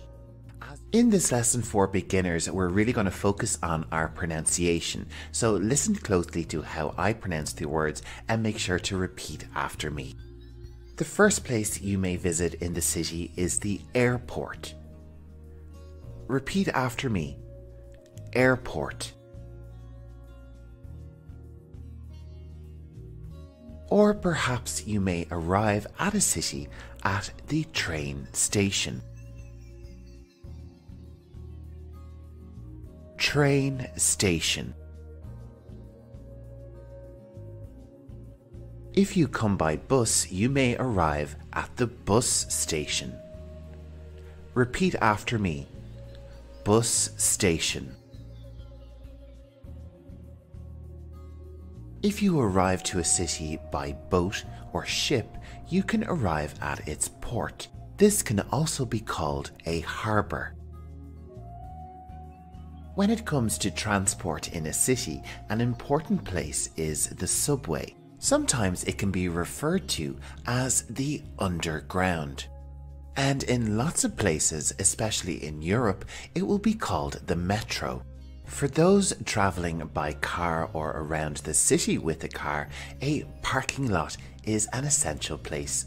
This is the American English. In British English, it is referred to as a car park. Another essential place in the city for those using a car is the gas station. And again, this is American English. In British English, it is referred to as a petrol station. A common place to stay if you're in the city is a hotel. Repeat after me. Hotel. A popular place to visit is the museum. Repeat after me. museum. And it's hard to resist a trip to the shopping mall. This is the American English. In British English, it's referred to as a shopping centre. Streets that are common for shopping are called the High Street. Repeat after me. High Street. A more traditional place to buy products is the market. Repeat after me. Market. As a tourist in the city, you may visit a landmark. This is an object or a feature of a landscape or town which has historical or cultural significance and is easily seen and recognized from a distance. A type of landmark is a monument. A monument is a statue, building, or other structure erected to commemorate a notable person or an event. A popular destination in lots of cities is the zoo. This is an establishment which maintains a collection of wild animals. And did you know there is estimated to be around 10,000 zoos around the world? Similar to the zoo is an aquarium. Repeat after me. Aquarium. For those looking for a thrill, how about an amusement park? Repeat after me. Amusement park. For some culture and perhaps some music, you might need to go to a concert hall. A concert hall can range in size from something quite small to something very big. On a much bigger scale is a stadium. Repeat after me. Stadium. A stadium can be used for sports events or for bigger music events. Another term for a stadium is an arena. Repeat after me. Arena. A great place to visit in any city is the park. Repeat after me. Park. A place which is popular with children and typically found in a park is called the playground. Repeat after me. Playground. Another nice place to visit in a city is a square. This is what we call an open public space in a city centre. It can be used for community gatherings or even as a market, as we discussed earlier.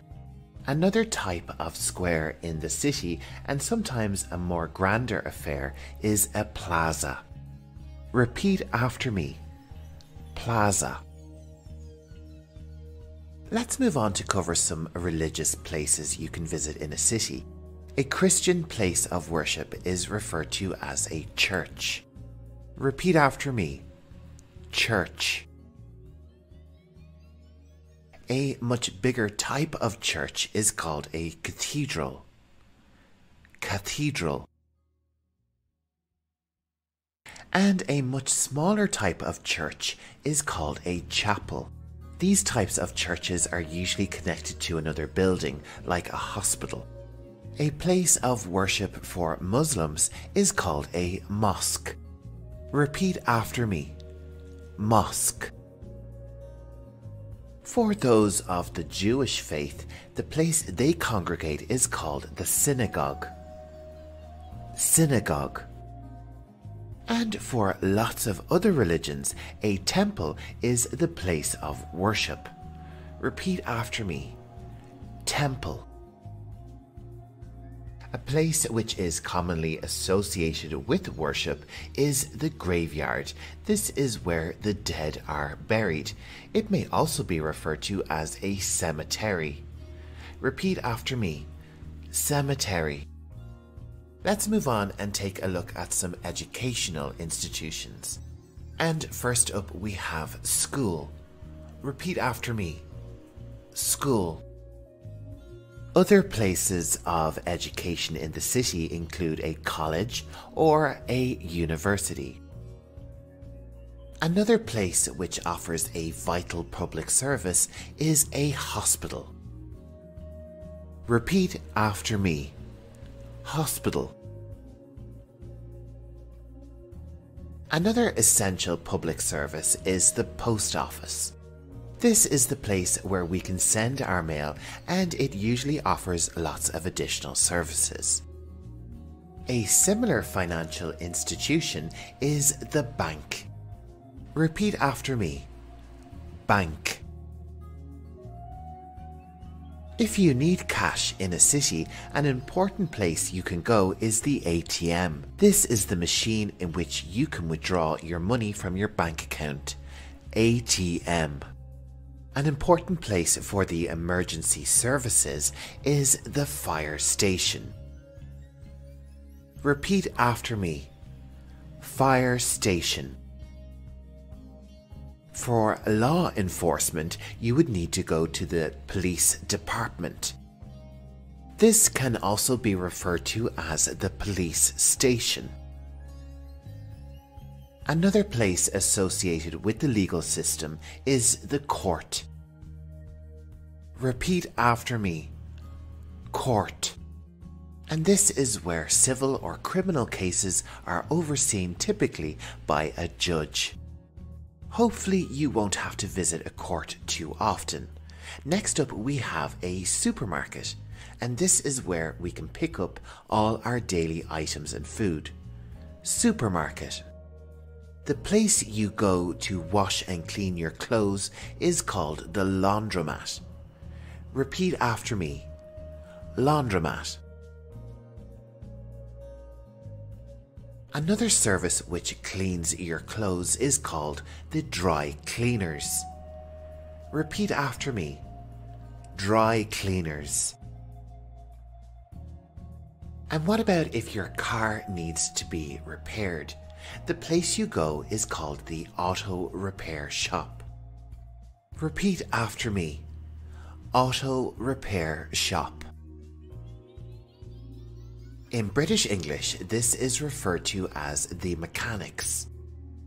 Mechanics. For local residents who like to read, a library is an essential service. Repeat after me. Library. And for those who enjoy film, the movie theatre is a fantastic place to go. Movie theatre. This can also be referred to as the cinema. Repeat after me. Cinema. If you have the urge to get fit and exercise, the gym is the place for you. Repeat after me. Gym. Let's move on. A place where governance and democracy is at work is the City Hall. Repeat after me. City Hall. If your city is a capital city, it may have some government buildings. This term covers lots of different types of government buildings, from the Parliament to different types of ministries and civil service offices. And now it's time for two very undesirable places in a city which you would not want to go. First up, we have the dump. Dump. And this is where all the garbage and trash from a city goes. And our last location in our lesson is a prison. This is where inmates and criminals are incarcerated under the legal system. Prison.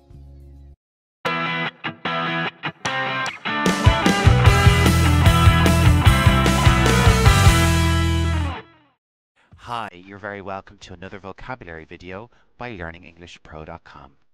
This video will focus on vocabulary related to lots of kinds of transport. Make sure to subscribe. Now sit back, relax, and repeat after me. Bus. Bus. Car. Car. Motorcycle. Motorcycle.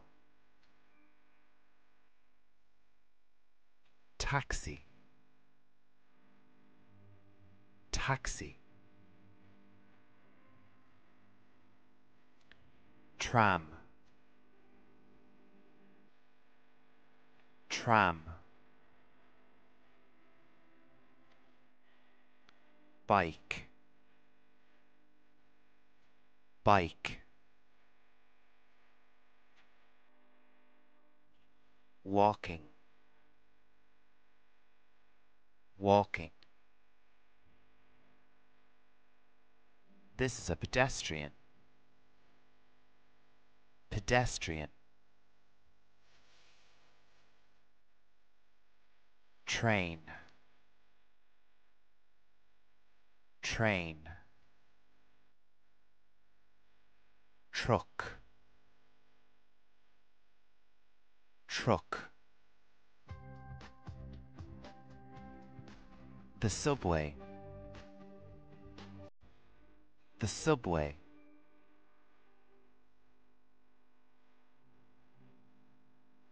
Helicopter, helicopter. Aeroplane, aeroplane. Hot air balloon, hot air balloon. Drone, drone. Airship, airship. Jet, jet. Rocket, rocket. Space shuttle, space shuttle. Cruise ship, cruise ship. Yacht, yacht. Ferry, ferry. Jet ski, jet ski. Rowing boat, rowing boat. Gondola, gondola. Submarine, submarine. Hovercraft, hovercraft. Horse riding, horse riding. Tank, tank. Tractor, tractor.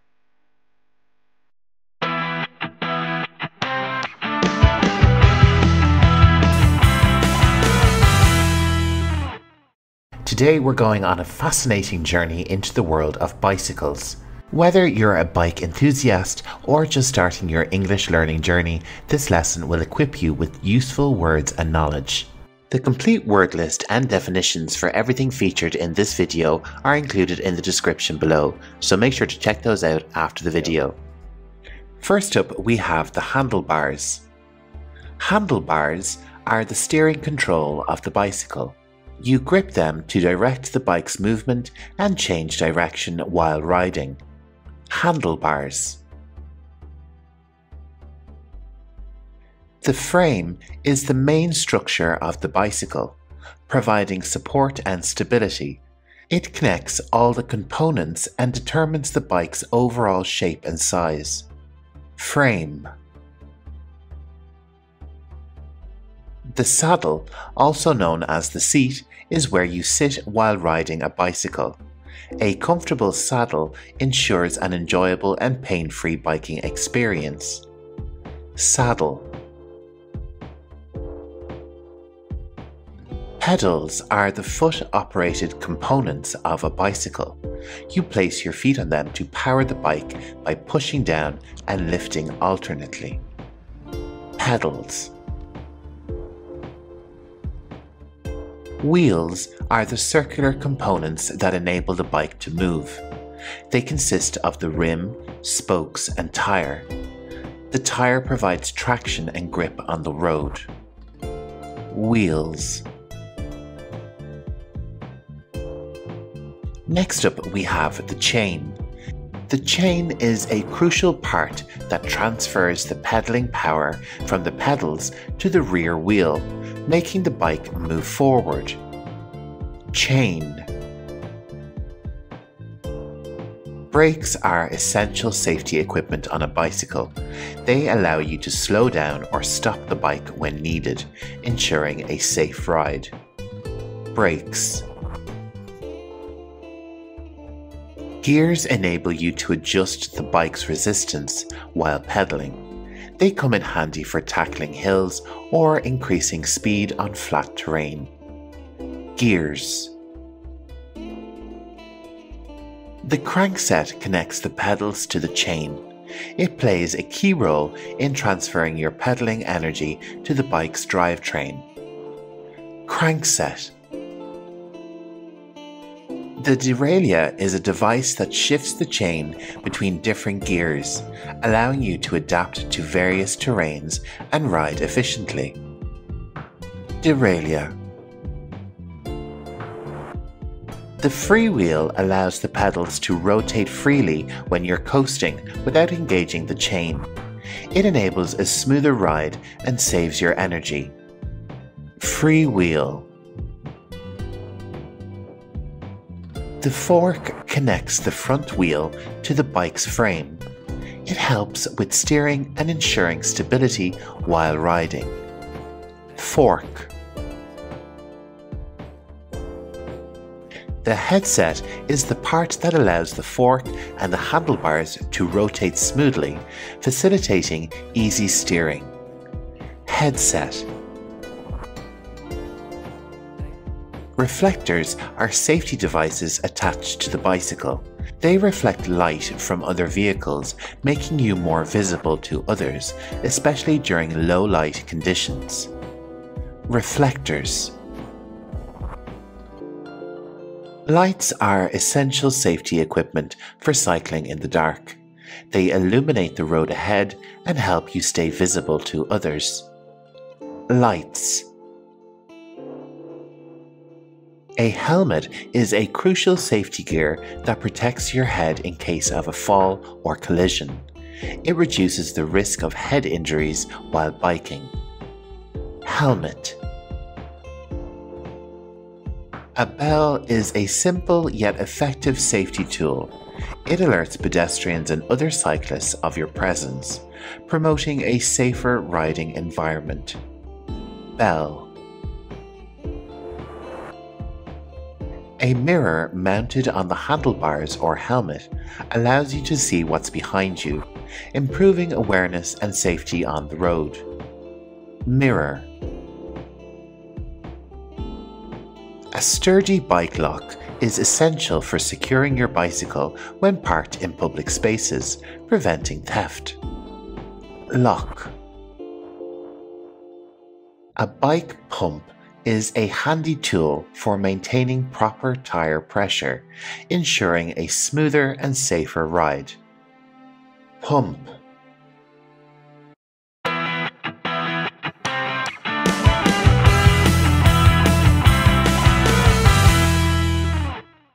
Today we're delving into the dynamic field of emergency medicine. Whether you're a healthcare professional, a student, or simply interested in expanding your English vocabulary, you're in for an informative ride.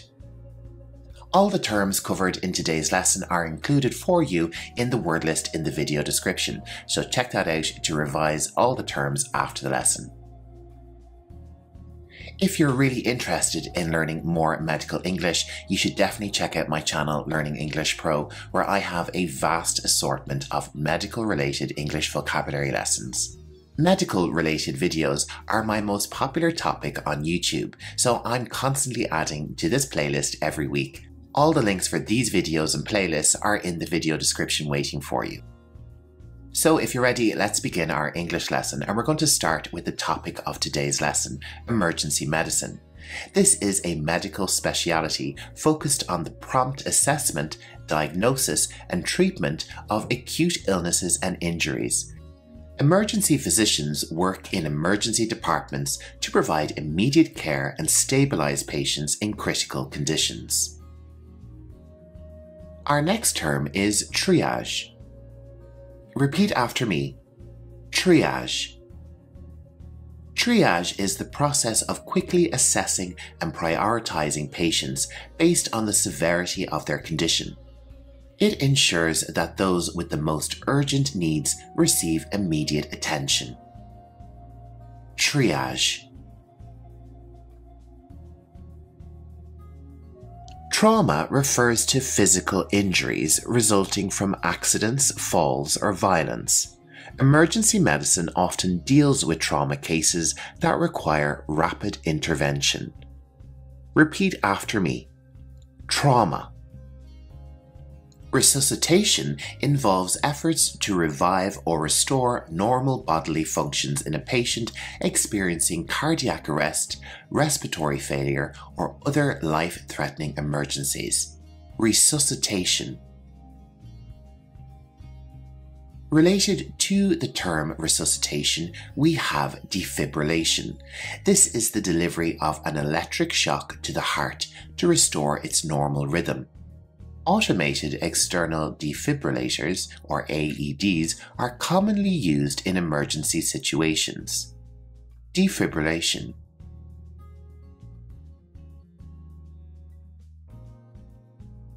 We also have cardiopulmonary resuscitation, often called CPR. This is a life-saving technique that combines chest compressions and rescue breaths to maintain blood circulation and oxygenation in a person whose heart has stopped. Intubation involves inserting a tube into the airway to assist or secure the passage of air into the lungs. It is often performed in cases of respiratory distress. Repeat after me. Intubation.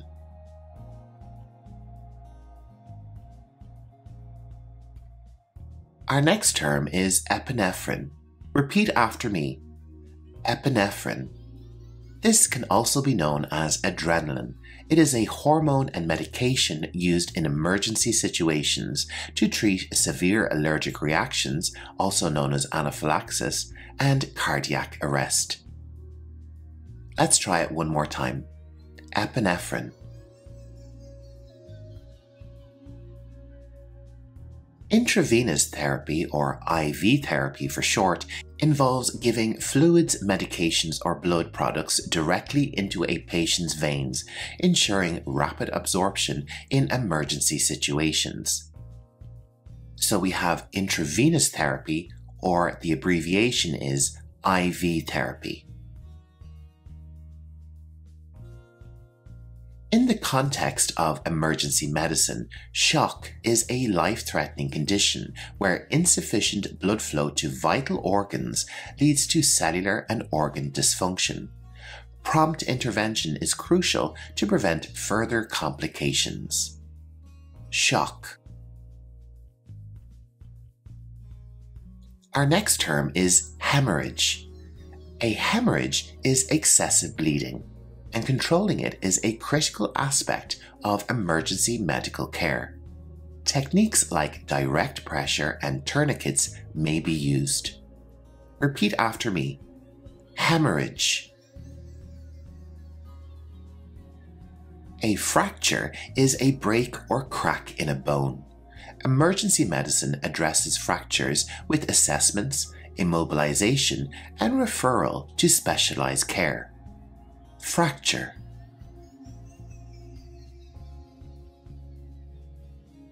Our next term is naloxone. This is a medication used to rapidly reverse opioid overdose by binding to opioid receptors, restoring normal respiration. Naloxone.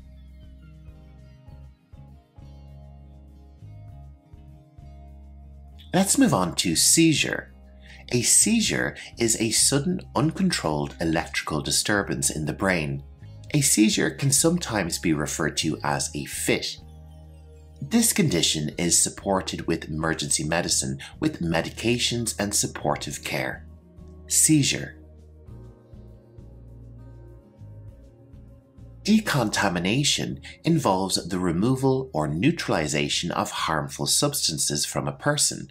This is often necessary in cases of chemical exposure or contamination. Decontamination.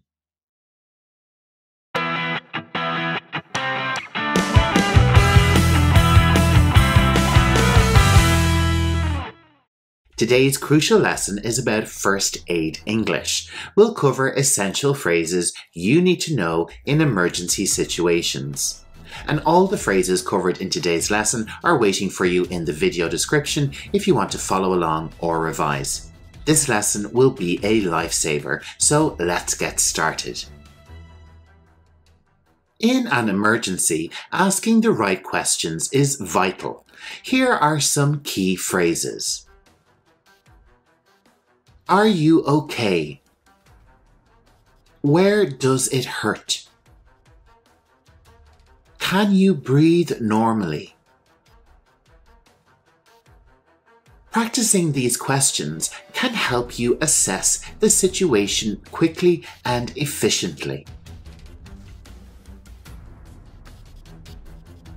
Next, let's learn how to offer help. Being able to communicate effectively in these moments is crucial. I know first aid. Can I help? Stay calm. Help is on the way. Keep the wound clean and covered. These phrases are essential for providing immediate assistance and reassurance. Sometimes you may need to seek help from others. Here's phrases for what you could say.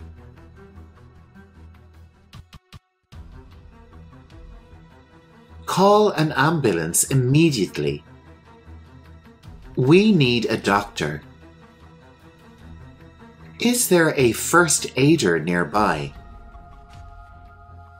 Knowing how to call for help effectively can make all the difference in an emergency.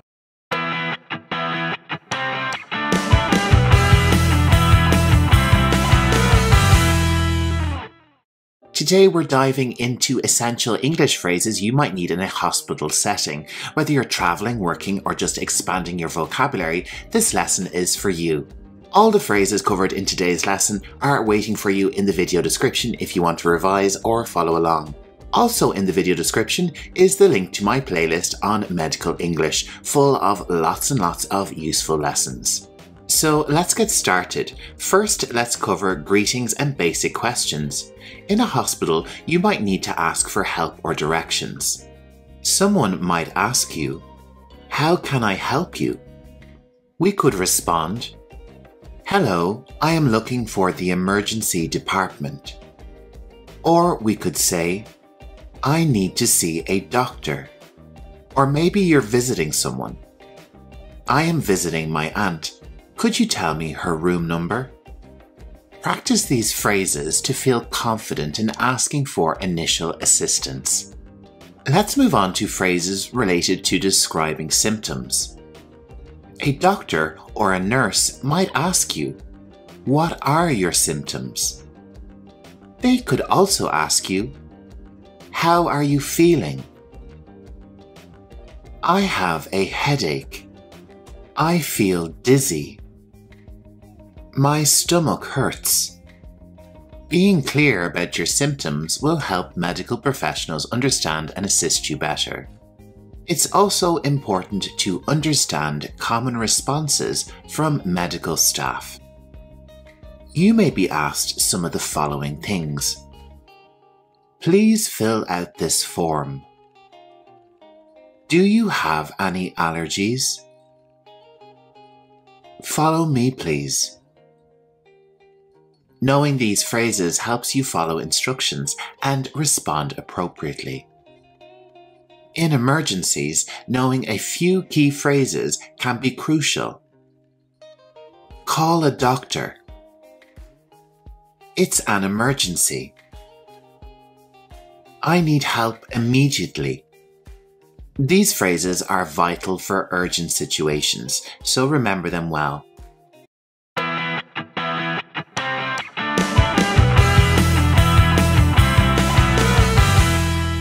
Today we're delving into the world of over-the-counter medications, those readily available without a prescription. By the end of this video, you'll be bursting with lots of new English vocabulary. We are going to explore 12 popular medications you can buy over the counter. We're going to learn their pronunciation along with related symptoms, plus lots and lots of synonyms. Also, for every medication type, I will give you 2 phrases and questions for the pharmacy to really help contextualize the terms and boost your conversational skills. All the terms covered in today's lesson are waiting for you in the video description, along with links for lots of my other healthcare-related English lessons. Let's dive into the world of self-care and medicine, and first let's break down the term over-the-counter. This term refers to medications or products that are available for purchase without requiring a prescription from a healthcare professional. These products are typically deemed safe for use without direct supervision by a doctor and are accessible to consumers directly from pharmacies, drugstores, or other retail outlets. Let's move on to our medication types. An analgesic can also be known as a pain reliever and can help with lots of different types of pain, like a headache, toothache, dental pain, or even a backache. Another term for analgesic could be painkiller. Common examples of an analgesic include acetaminophen and ibuprofen. Let's take a look at our example sentences. Hi, I have a headache. Can you recommend an analgesic and advise on dosage? The term dosage or dose relates to the quantity of medicine you need to take for your condition, and this information will also tell you how many times a day you need to take it. Let's move on to our next example sentence. I have some dental pain. Could I get some aspirin, please? Aspirin is a common drug for relieving minor aches, pains, and fevers. People also use it as an anti-inflammatory or a blood thinner. Our next medication type is an antihistamine. Repeat after me. Antihistamine. This type of drug is used to treat allergies, and it can also be referred to as allergy medication. An allergy is where your body reacts to something that's normally harmless, like pollen, dust, nuts, or animal fur. The symptoms can be mild, but for some people, they can be very serious. Examples of antihistamine drugs include loratadine and diphenhydramine. Let's move on to our example sentences. I have seasonal allergies. Which antihistamine do you suggest, and how often should I take it? I am suffering from some hay fever. Can you recommend an antihistamine? Hay fever is an allergic reaction to pollen, usually when it comes into contact with your mouth, nose, eyes, and throat. Pollen is a fine powder that comes from plants. Our next over-the-counter medication is a decongestant. Decongestants relieve nasal congestion. Nasal congestion is more commonly referred to as a stuffy nose or a blocked nose, and the medical term for this condition is rhinitis. Examples of this medication include pseudoephedrine and phenylephrine. I'm congested. Could you recommend a decongestant, and how often should I use it? I have a really stuffy nose. Which decongestant is the best in your opinion?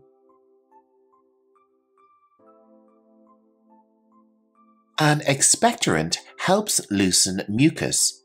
A more common term for an expectorant is cough medicine or cough syrup.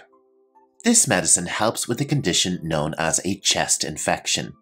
And mucus is the slippery green substance that can cause congestion in our lungs when we're sick.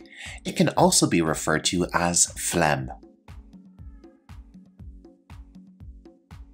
Guaifenesin is a common example of an expectorant medication. Let's check out our example sentences. I have a chest infection with a lot of mucus. Which expectorant would you suggest? Hello, I need to get some cough medicine for my son. Which one is best for children? Another medication helped to use a cough is an antitussive.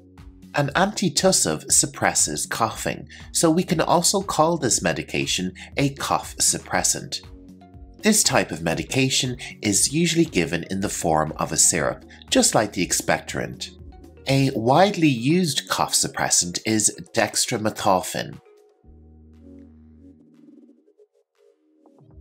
My cough is keeping me up at night. Can you recommend an antitussive, and what's the recommended dosage? I've had a cough for a few days. Do you think I need an expectorant or a suppressant? Antacids neutralize stomach acid, relieving symptoms of indigestion and heartburn. Antacids are available in different forms of medication, such as liquids or chewable tablets. Common examples of antacid include Tums and Maalox. I'm experiencing heartburn. Which antacid is effective, and how many tablets can I take at once? I have indigestion. Would you recommend a liquid or chewable tablet antacid? Let's move on to laxatives. Laxatives promote bowel movements and are helpful if one is suffering from constipation. There are lots of different types of laxatives. Common types include stimulants and bulk-forming laxatives. I'm constipated and need a laxative. How long does it usually take to work? Hi, my elderly mother is having trouble with her bowel movements. Is there a laxative you could suggest for an older person? On the opposite side of the scale, we have an antidiarrheal. Antidiarrheals control diarrhea.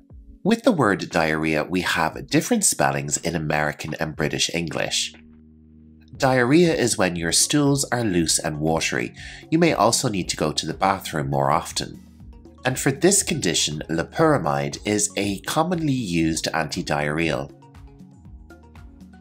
I have an upset stomach and diarrhea. Can you recommend an antidiarrheal, and how often should I take it? I have had diarrhea for a few days. Can you suggest an antidiarrheal that is fast-working and effective? Let's move on to topical analgesic. Topical analgesics relieve pain on the skin or muscles.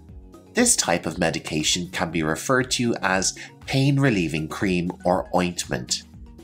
Examples of topical analgesics include creams or patches containing menthol or lidocaine. Let's check out our example sentences. I have muscle soreness. Would a topical analgesic like a menthol cream help, and how often should I apply it? I have some muscle pain in my thigh. Could I have a skin patch with an analgesic? Our next over-the-counter medication is an antifungal. Antifungals treat fungal infections, such as athlete's foot or rashes of a similar type. Antifungals can sometimes be referred to as a fungicide. And clotrimazole is a common antifungal you can find in your pharmacy. I have a rash on my feet. Could you recommend an antifungal cream, please? I have a fungal infection under my arm. Could you suggest an antifungal suitable for that area? An antiseptic can be used to disinfect cuts and wounds, and they can also be referred to as disinfectants or germicides. Hydrogen peroxide and iodine are common antiseptics. I cut myself. Is an antiseptic like hydrogen peroxide suitable, and how should I use it on the wound? I burnt myself last night on the stove. Could you suggest a mild antiseptic? Our 12th and final medication type is motion sickness medication. These medications help prevent and relieve motion sickness. Motion sickness is having symptoms such as dizziness, nausea, and vomiting while traveling. Common options for motion sickness medication include dimenhydrinate and mescalzine.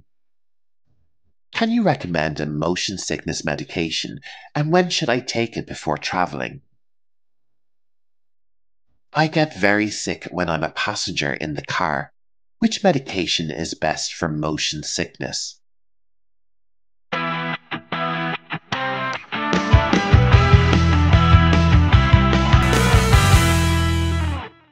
In this lesson, we will be exploring lots of interesting English vocabulary relating to winter. In fact, you'll find lots of really interesting English words. There's a lot of vocabulary to cover, so I'm going to break it down into 3 different categories: weather, clothing, and cultural aspects of winter. So let's jump right in with our first category, which is winter weather. The main characteristic of winter weather is that it is cold. But there are lots of other words that we can use to describe the cold. Of course, we can say something simple, like it's really cold, but there are other words. We could say it is bitterly cold, or that the temperature is a bit nippy. We could also say that the temperature is quite chilly. The cold can also be described as biting. This would be a cold that you would feel quite strongly. And when it's really cold, you can get frost outside. This is the icy layer that covers everything, like grass and plants and cars. And of course, during winter, there's plenty of ice around as well. Ice covers lakes and roads and can make conditions quite dangerous. When there is ice outside in the environment, we simply say that it is icy outside. Let's take a look at some of the other words we can use to describe an icy environment. And we can also use words like frozen or frosty or freezing to describe an icy atmosphere. And another term we can use is slippery. We would say that the sidewalks, paths, or roads are slippery, meaning that it's possible to fall or have an accident outside. Another aspect of winter weather is hail. Hail are pellets of frozen rain which fall in showers. And an individual piece of hail is known as a hailstone. No winter video would be complete without referencing snow. And while not everywhere will experience snow during winter, we have plenty of words to describe this weather event. When it snows, we can call the conditions snowy. And the fall of snow has its own word, snowfall. Sometimes you'll hear weathermen referring to a heavy snowfall or a light snowfall. And an individual piece of snow is known as a snowflake.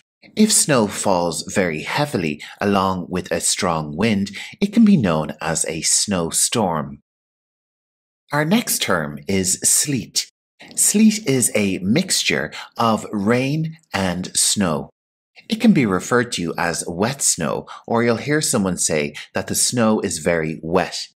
We use the term melt to describe when the snow starts to disappear. When the liquid from snow mixes with dirt, we call this mixture slush. It's typically quite brown and very dirty looking. With all this cold weather, it's very vital to wear the correct clothing and use the right fabrics in wintertime. It's all about staying warm, and the first item we'll take a look at is a hat. And a cap is a popular type of hat to wear in winter to keep your head warm. And with all those wet conditions, you need to protect your feet. That's why a pair of boots are very, very essential. And in very wet weather, you may need a pair of rubber boots. That's what they're called in American English. And in British English, they're known as wellies. An important piece of clothing to keep your upper body warm is a good coat. A shorter version of a coat is known as a jacket. You will commonly hear people referring to their winter coat or their winter jacket. A piece of clothing which is commonly worn when it's snowy are the earmuffs. These are great to keep your ears warm when it snows, and they're available for children and adults. A common material used in winter fabrics is fleece. This warm, fluffy material can be found in lots of different types of blankets. And when it comes to blankets at wintertime, there are lots of different options. A warm blanket that you use on your bed is known as a comforter in American English. Another type of blanket found in American culture is the quilt. This bed covering is made of different layers of fabric and kept in place with lines of stitching. A blanket which is filled with feathers and commonly found in European countries is the duvet. This is a French term, so we don't pronounce the T here. Duvet. Getting back to clothing, our next term is gloves. These are really essential for keeping your hands warm. Another type of glove which you'll find in wintertime are mittens. These are gloves with two sections, one for your thumb and the other for all 4 fingers. Our next term is British English, the jumper. And of course, this is a garment you wear on your upper body, and it typically has long sleeves and you put it on over your head. In American English, it is known as a sweater. A sweater which is very common in the wintertime is the turtleneck. This is an American term for a sweater with a high collar. In British English, it is known as a polo neck. Something which a lot of the items of clothing we've discussed have in common is that they are made of wool. This is the fabric that we get from a goat or a sheep or a similar animal. Items of clothing made from wool can be described as woolen or as knitwear. My favourite piece of knitwear at wintertime is the scarf. This is a piece of fabric which we wear around our necks and on our chest to keep us warm. And to keep your feet nice and toasty, you'll need a very good pair of socks. And for around the house, you can get a good pair of slippers. They are really useful, particularly when it's very, very cold. Our final piece of clothing before moving on to our next category is the hoodie. A hoodie is a sports top, and the most important aspect is that it has a hood. This is the part that goes over your head. And lots of jackets and coats will also have a hood to protect you on a rainy or stormy day. Our final category is where we will take a look at how winter affects our culture and language, as well as different items we associate with wintertime. In the Northern Hemisphere, the season of winter covers the months of December, January, and February, while in the Southern Hemisphere, it covers the months of June, July, and August. The season of winter can also be known as wintertime. In nature, evergreen trees such as the spruce or fir are some of the trees which maintain their green colour and are associated with winter culture. We call these types of trees evergreen trees. Also in nature, plenty of animals such as bears and bats go through a process called hibernation. This is where the animal goes into a dormant state during the winter time. And with the changing position of the sun, nighttime hours grow longer. And most countries around the world change clocks. This is done in wintertime to add additional hours of daylight during the working day. Lots of our winter vocabulary focuses on cold weather and keeping warm. So it's no surprise that fire has lots of associations with winter. And a domestic fire can take place in the fireplace. The fireplace can usually be found in a living room area or in a kitchen, and we use firewood or coal as fuel for a fire. The smoke from a fire will emerge from a chimney, and a chimney can usually be found on the roof of a house. If you don't have a fireplace, you might have a heating system. With some heating systems, you may have one or more radiators around your house. Radiator is a term from British English, while we can use the word heater more generally. Houses in colder climates will also need insulation. Materials like fiberglass can be packed into the walls and in the roofs of homes to keep them warm by trapping heat in the house. Next up, let's check out some sports associated with winter. First up, we have ice hockey, which is hugely popular in Canada and the United States of America. And our next sport is skiing, which is quite similar to snowboarding. And if you like to get out on the ice skating could be for you.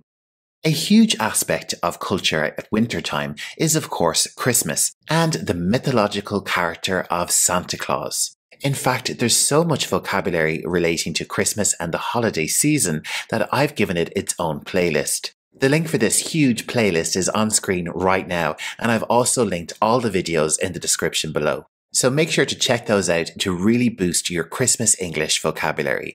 Other important religious and cultural celebrations held in wintertime include Hanukkah, the winter solstice, Kwanzaa, Chinese horoscopes, and the Three Kings Day. Another big moment for celebration is New Year's Eve on December 31st. And of course, we have to mention St. Valentine's Day, a day celebrating love of all types held on February the 14th. Let's move on to some useful items you can use in wintertime, like the sledge. A sledge is a simple vehicle on runners which can convey passengers over snow and ice, and it looks like a lot of fun as well. Another handy item to have at hand is the snow shovel. In snowy climates, you'll often see people use their snow shovel to clear their driveway. And our final item is the umbrella. It mightn't be too great when it snows, but for all the rain that can occur in wintertime, it's definitely an essential item.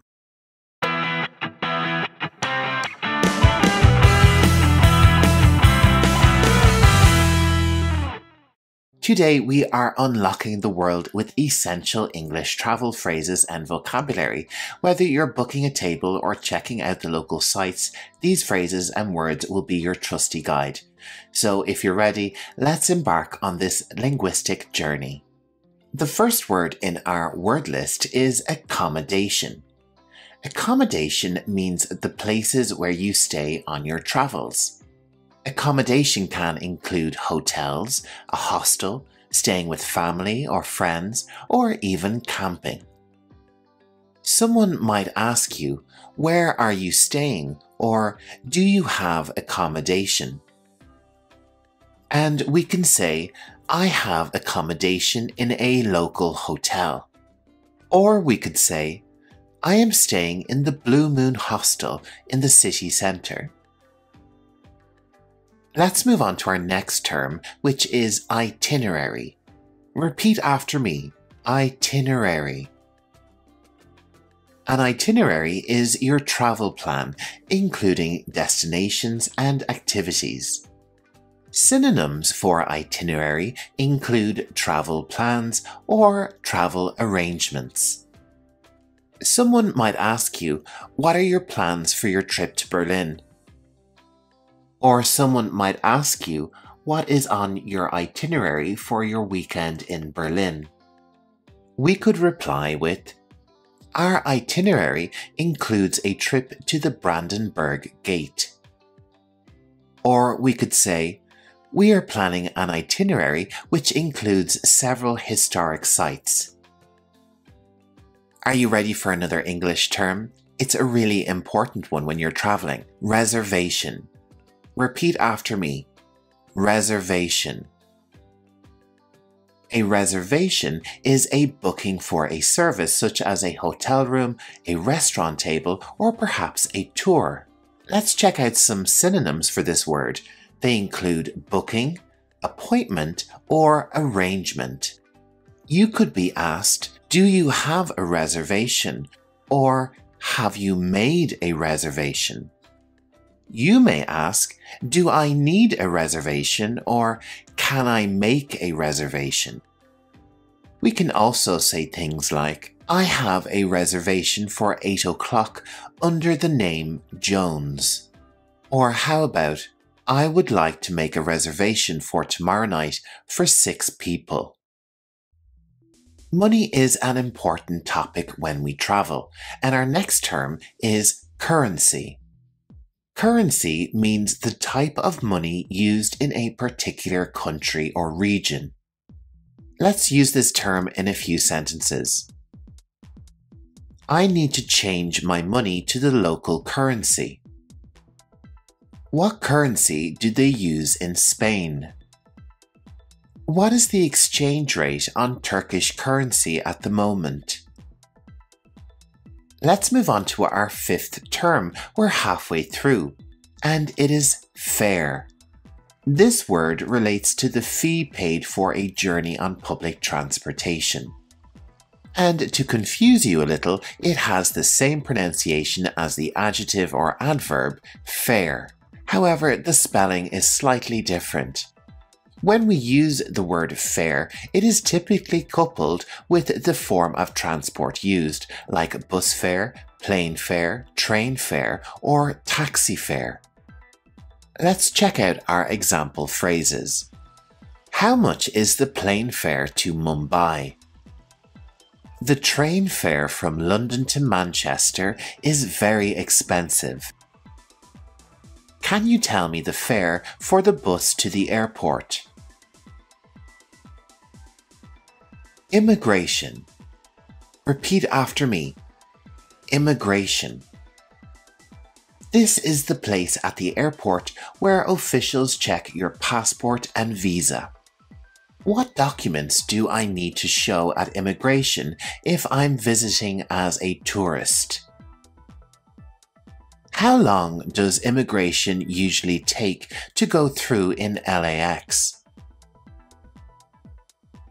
Our 7th term is luggage. Repeat after me. Luggage. The term luggage relates to bags and suitcases packed with personal belongings for travel. A common synonym of luggage is baggage. Let's take a look at our phrases. What is the weight limit on luggage for this flight? My luggage consists of 2 suitcases and a small bag. You might be asked, do you have any luggage? How many pieces of luggage are you bringing on your trip?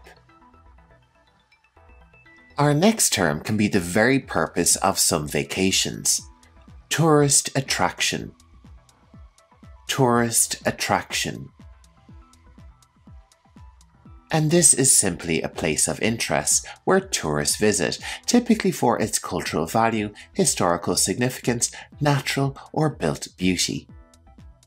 If inquiring about tourist attractions, you could say, what are the must-see tourist attractions in this city? Can you recommend a tourist attraction that is good for kids? Or maybe you want to suggest a place for someone to visit. You could say, Christchurch in Dublin is a popular tourist attraction.